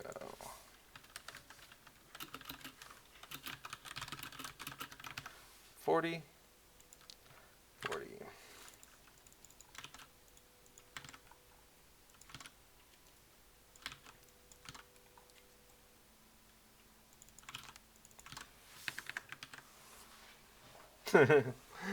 Someone says, LOTRO is such a legend at this point. I remember dreaming of playing it as a kid, but we had bad internet. That's fair enough. Funny story, the devs were recounting in the last year, couple of years, as they were seeking to continue to work on lag issues. They reported ripping out some old code that was intended for helping along people with really slow connections, like modem 56K style slow connections, that they felt like was finally not worth the time and effort to have in the system, that it might be causing more harm than good.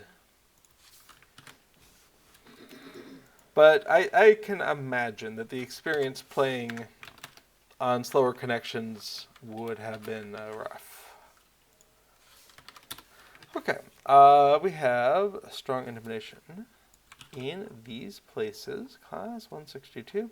So let's go ahead and bring it on in here. And for our purposes, we're going to move it on up so we can track these two more. The Quality of Mercy, Hunter level 40.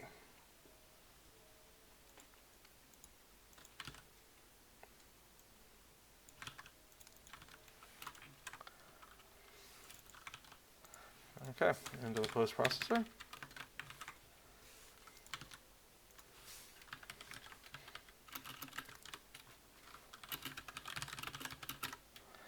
I was already what you would consider an adult by the time LOTRO hit the market. So for me, it was really just a question of, do I have the time to be spending on this right now? And I got to the North Downs, level 30 or so on my minstrel, and decided that that was not the time of my life where I had the time for another MMO. So I did not spend much time on it until years later. Oh. So inside speed was dial-up, but things were optimized for dial-up in some cases. But our problem was the cost. It was pay per minute dial-up, so very prohibitive. Yes, I get you. That was my experience in the early days of online access as well. Okay. Quality of Mercy.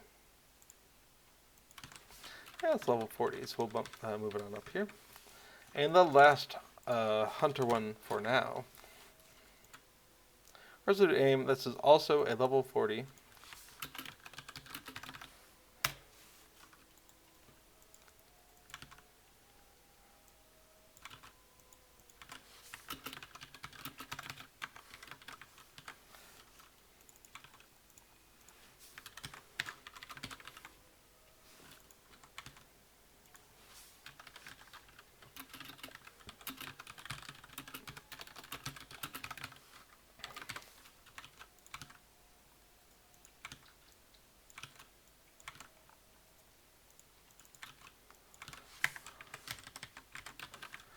Okay. So what we want to do now is we want to go ahead and regenerate the deed info, run the post processor, so we can go ahead and see these deeds in there, and then we'll be able to call it good. So, coming on into our generator, we can go ahead and delete these rows that I was optimistic would be useful, and then copy down these formulas so they generate the Lua correctly.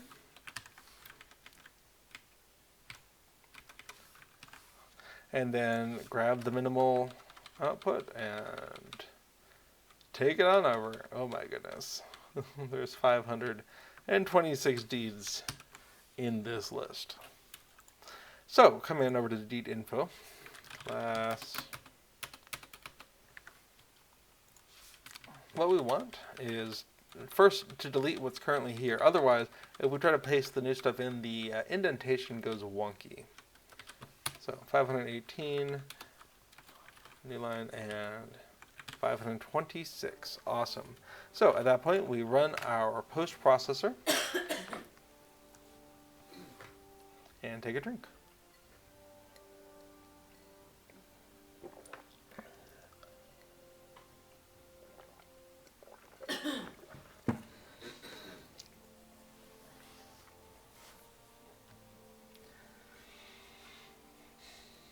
I don't think I got access to high-speed internet without a dial-up until going off to university, and that was in late 1999. So from then on, I did not have to deal with dial-up. Okay, that looks good. We're going to come on in here, load on up deed tracker, and in Siri, class race epic, under class, we're going to scroll on down, and we can see, hopefully, all the ones that were there and our new ones. So we are looking for combat traps, got it. Barbed hindrance.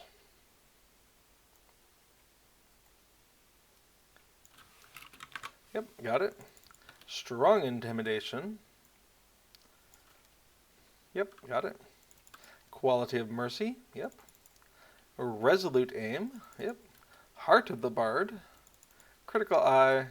And shot through the heart. Awesome. All of those now show up.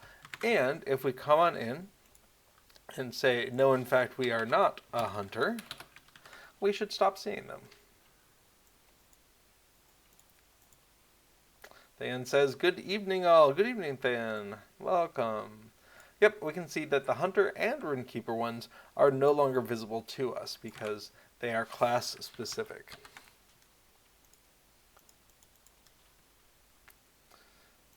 Feels like it's been a while. How are you doing?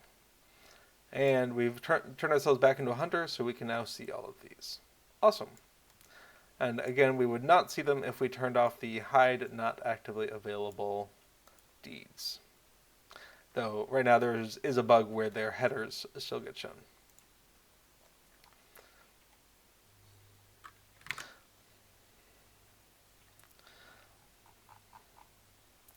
Hang on a sec. Nope, I'm looking at the wrong thing.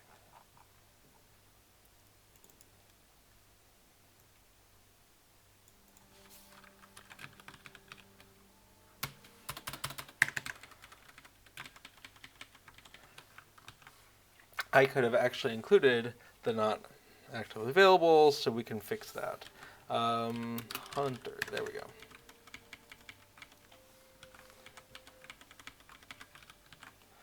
Hunter Rune-keeper.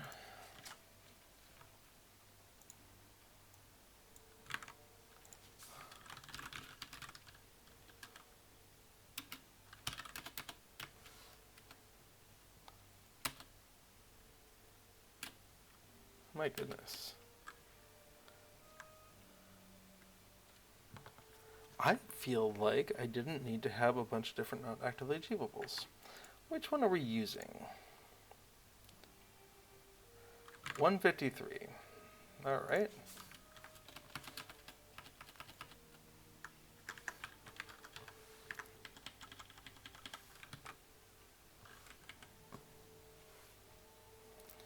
And are not actively achievable reasons? We'll just say 1. Okay.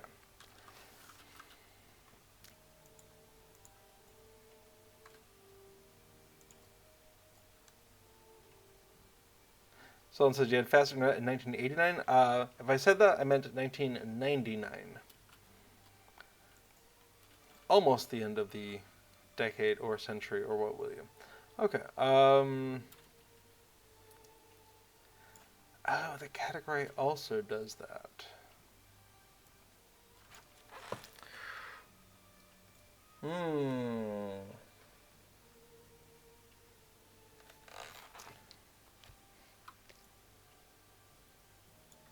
Okay, I'm going to make a note to myself.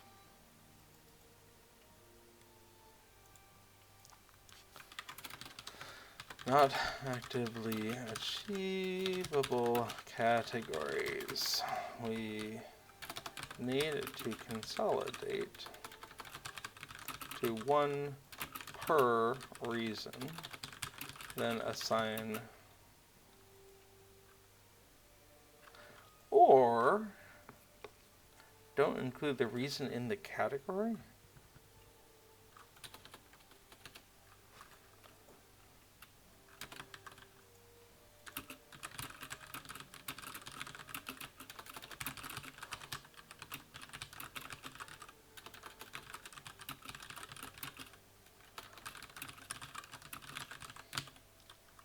Okay, that's a thing for later.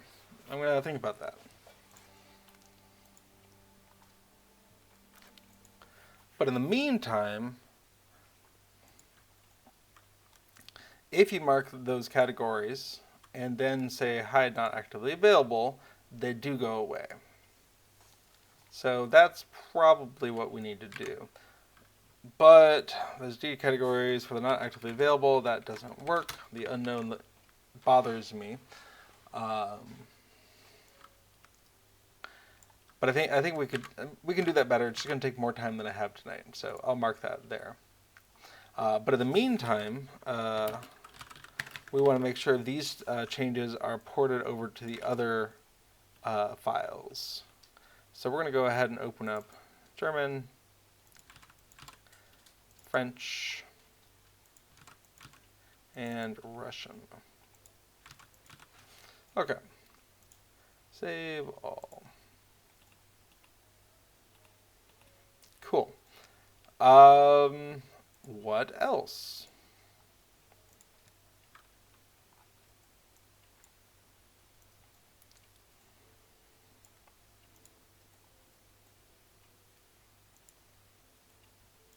Yeah, that's behaving as expected.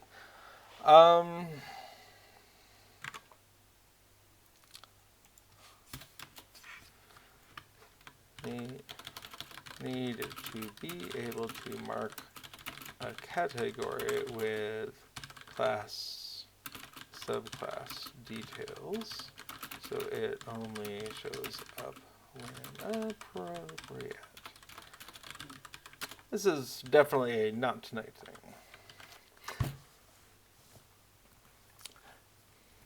Thea says, are you the guy that created this plugin? Yes, I am Cube, aka B4.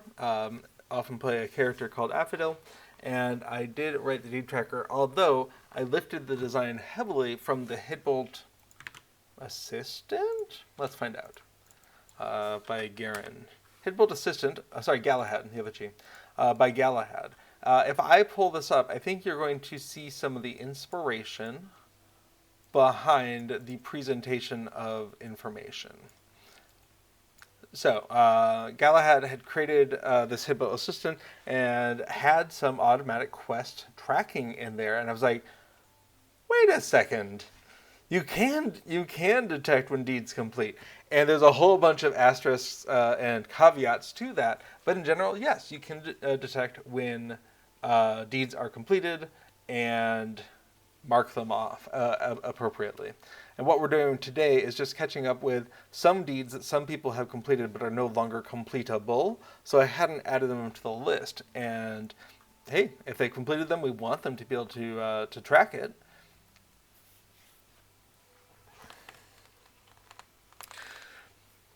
Tia says, oh, cool, kind words, awesome, thanks. Dan said, oh, I don't think I've seen that before, cool. Yeah, if you're doing a rebuild of Hitbolt, and don't mind the fact that it thinks everything is much more expensive than it actually is, it's a decent way to track things, and it's a decent way to know about the rewards.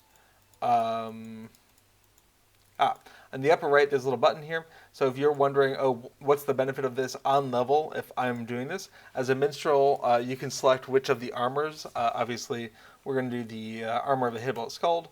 And coming on in, and it's got the item IDs in there, so you can tear these off. You can link them in chat, all that good stuff. And we can see this would be Vitality Wheel, Critical Rating, Tactical Mastery, and a set bonus for Piercing Cry cooldown. That's not bad. Oh, wait.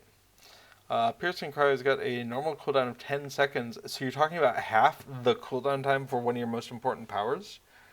That's not bad for if you're getting it on level. And then if you got 4 of them, 10% Cry of the Valor and Wizard's damage. Well, Cry of the Wizards and Cry of the Valor are pretty good AoE things. So yeah, that on the face of it, that seems pretty good. I don't know how it compares to crafted armor on level, and I don't know how fast you would out-level it if you're not turtling.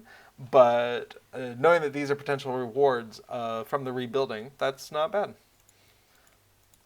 And being able to discuss these and link across them and all that. And yeah, it'll track the quests, but it also tells you, what is the thing? What does it unlock? Who do you talk to do it? And how much does it cost? Although these costs are all incorrect now. It's all 1, I think, instead of 5. But this tree-like presentation of information with a character selector at the top showing you your progress in completion and things about tokens and how much blah, blah, blah. This should feel eerily familiar to the design choices that went into the deed tracker. Because I wasn't designing something from the bottom up. I was able to borrow very liberally from what Galahad had done and then modify it to make it more deed-oriented. Taylor said some of the old costs were even up to 25. Yeah, they've really streamlined the reconstruction of Hitbolt, although if you did not know, the Aid the Eastern wrapper quest that limits you to doing just 5 things, you can pick up all of the quests at a hub and then drop the Aiding the Eastern quest, and then you can complete all of them. Then you just go back and get the quest again and go to the next hub, pick them all up, drop the wrapper, and complete all of those quests. Cypher says, I wish I could just skip Hitbolt entirely, not the best expansion. Your mileage may vary. I enjoy the reconstruction, but I definitely enjoy it more because I don't have to pay the original costs to do the reconstruction. You can knock the whole thing out in a couple of days if you're willing to do that pick up all the quests, drop the wrapper, complete all the quests, go get the wrapper again for the next area. Or if you've got the space in your quest log, pick up all the quests, like do a loop and pick up all 40 plus quests. I guess it's 40, right? Pick up all the quests and then drop the wrapper and then do all the quests. Like whichever route works best for you.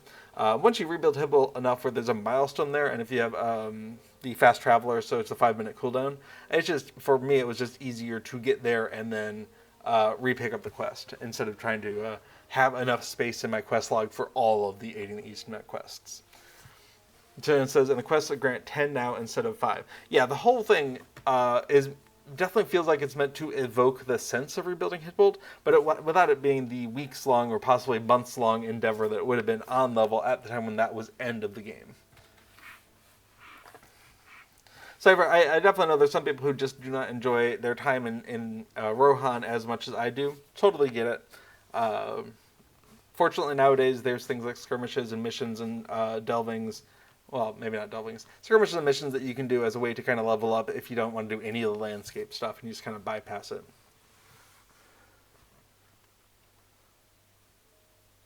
Oh, Tellurium points out, with update 43, we will even get rep for the factions tasks. Oh, that's interesting, because that is one of the big limiting factors on rebuilding Hibbold is getting kindred with each of the 4 reputations. And if you could do that with task boards, that's a bit of a game changer. Neat. It makes sense, though, because Angmar and Mordor are going to be encountering the Hidbolt content in not too many more expansions. Let's see, they've got to get to Mirkwood, and then Rise of Isengard, and then... yeah, okay. They've got a little while. Anyway, so that was Hidbolt Assistant. So if you are contemplating writing a plugin and you really just want to do a proof of concept, don't be afraid to make use of something that is similar to it that you can kind of gut and repurpose or take inspiration from. Would I do things differently now that I know a lot more about doing plugins? Maybe, but I didn't get to the point now where I know a little bit about plugins without, bootstrapping myself up on other people's work. So big thank you to Galahad. Big thank you to, I can't remember the original person who did Minstrel buffs, but going in there and making changes to Minstrel buff plugin, just like, does this work, does this work, does this work, gave me a lot of experience of making something. That's where Minstrel buff 2 came from. Merida, maybe? I don't know. Yeah, Tellurium says currently the tasks are there, but they don't give the rep. Absolutely. I had to get my reputation the old-fashioned way with tokens of Hidbolt. Okay. I feel like we've hit 2 hours. We've done the things I wanted to do. Let's go over to Fork and make sure we get our changes committed. And then I think we'll be at a very good stopping place. Okay, so I added several obsolete hunter deeds.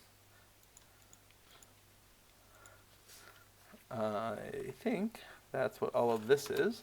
Let's pull one open. Alright, Heart of the Bard, Barbed Hindrance, Combat Traps, Critical Eye, all of that is great. Deed info, the heart of all the changes. We can see Combat Traps snuck in up there, then the 30s, 40s, shot through the heart.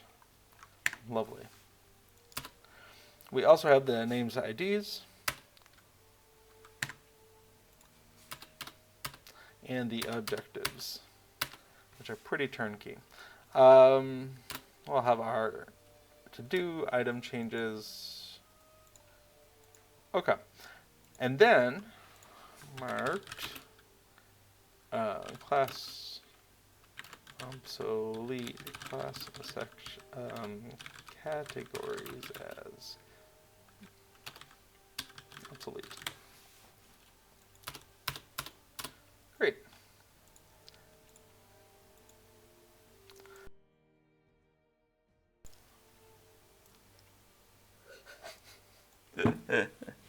Julian says, in the old times, I sound really old. Even the war bands were not giving reputation. That's fair. Dan says, then you are not alone, Delirium. Yeah, I never got that far in my limited exploration in 2007, give or take. Um, I guess one thing. For those people who are looking to transfer characters to the new 64-bit servers but are not quite sure how to do that, you can find a 6-minute video by Little Redhead and I that goes over the process. So if you're feeling at all unconfident about transferring characters, give it a peek. It just goes over the character transfer wizard that you can find in the launcher. It doesn't talk about the plotting and scheming you might do to figure out who's you're sending where, just the actual mechanics of doing the transfer. Tia says, when we move servers, will I need to refill in the deeds I have done, or does the information travel with me? So, let me answer that question with possibly more information than you were looking for. Lord of the Rings Online. In Lord of the Rings Online, plugins store their information in a hierarchical structure underneath documents of the Lord of the Rings Online. This is in the plugin data directory, and things are stored by account name, which isn't changing, and then by server name, put a pin in it, and then character name, put a second pin in it, or things that apply to all characters. But every plugin does this a little bit different. For instance, with the Deed Tracker plugin, we can see that it did not put anything in the all servers bucket, but it did put things in the all characters bucket, and one thing that it's explicitly named by a character, and another file which tells us that name exists. So if in the process of moving from one server to another, your character's name changed, or ever if your character's name changes, then this system kind of falls down. And there are ways to be more complicated to get around this, perhaps, but that's not what we've done. So Deed Tracker is a little fragile in the face of this. Also, we are in Treebeard, Affadil, and this is where Deed Tracker is. So if your character moves to another server, this is also fragile. But yeah, Dan says, good question. I never thought about how the migration would mess with plugins. I have a possible goal in mind over the next couple of weeks to put together some basic guides of, okay, here are the top 10 most popular plugins, maybe, and here's how to manually move stuff around to fix this problem. So for Deed Tracker, actually for a lot of plugins, you would start by taking all the things underneath the server that you're coming from, Treebeard in this case, and copying them over to your destination server. Now for the new 64-bit servers, that's not too bad, but if you were moving to a server where you already had plugin files, that is a problem. Or if you're moving from multiple servers to the same place, that can also be a problem.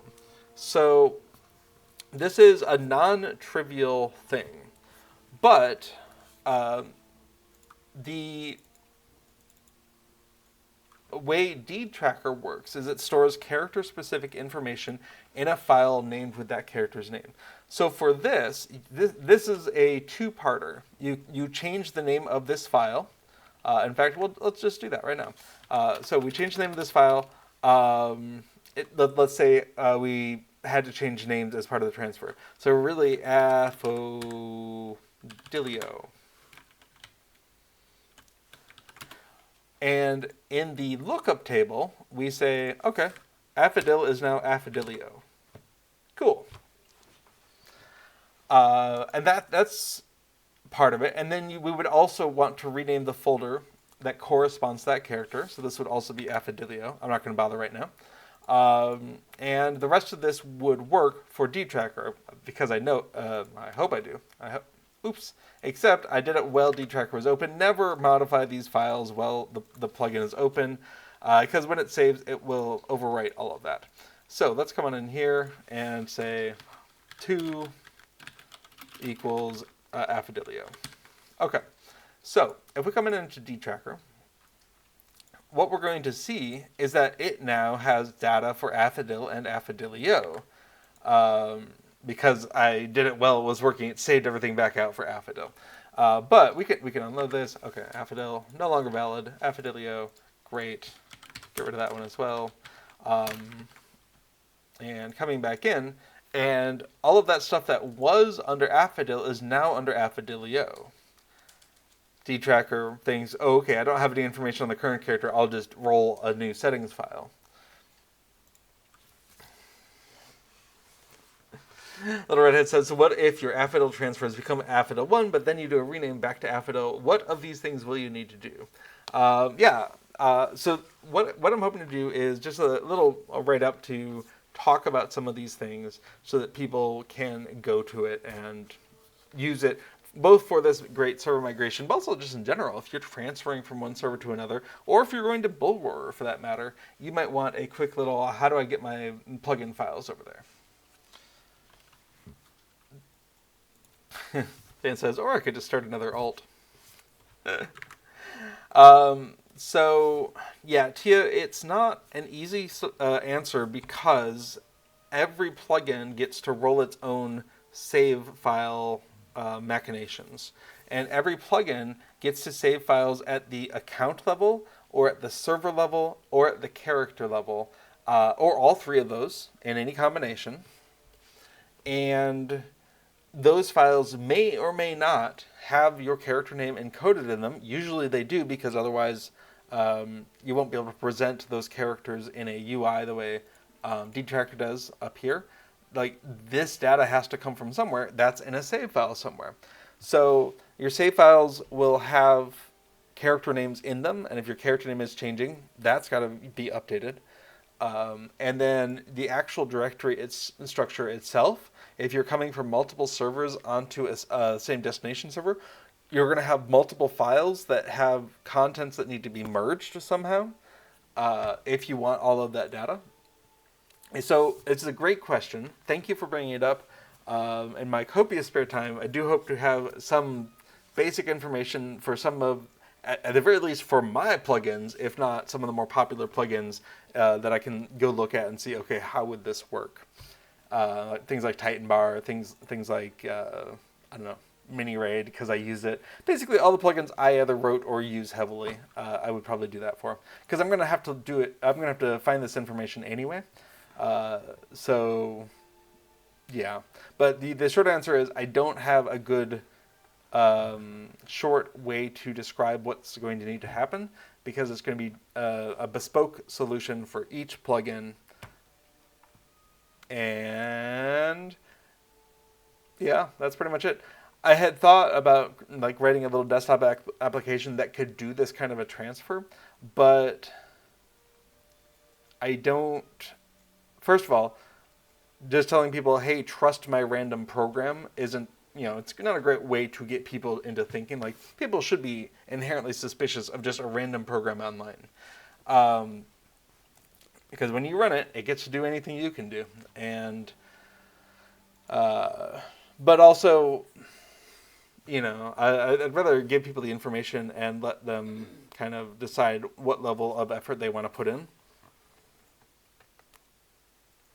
I don't think I want to accept a phone call from Texas. No, thank you, phone. Yeah, so come back next week and pester me and say, hey, do you have that guide yet? And maybe that'll help give me inspiration, because, knowing how many people have an interest in such a guide definitely helps inform how much effort I want to spend on it. It's just not going to be tonight, because I have some Indian food calling for me, and I think it's about time that we wrap things up here. And I think chat has kind of slowed down there.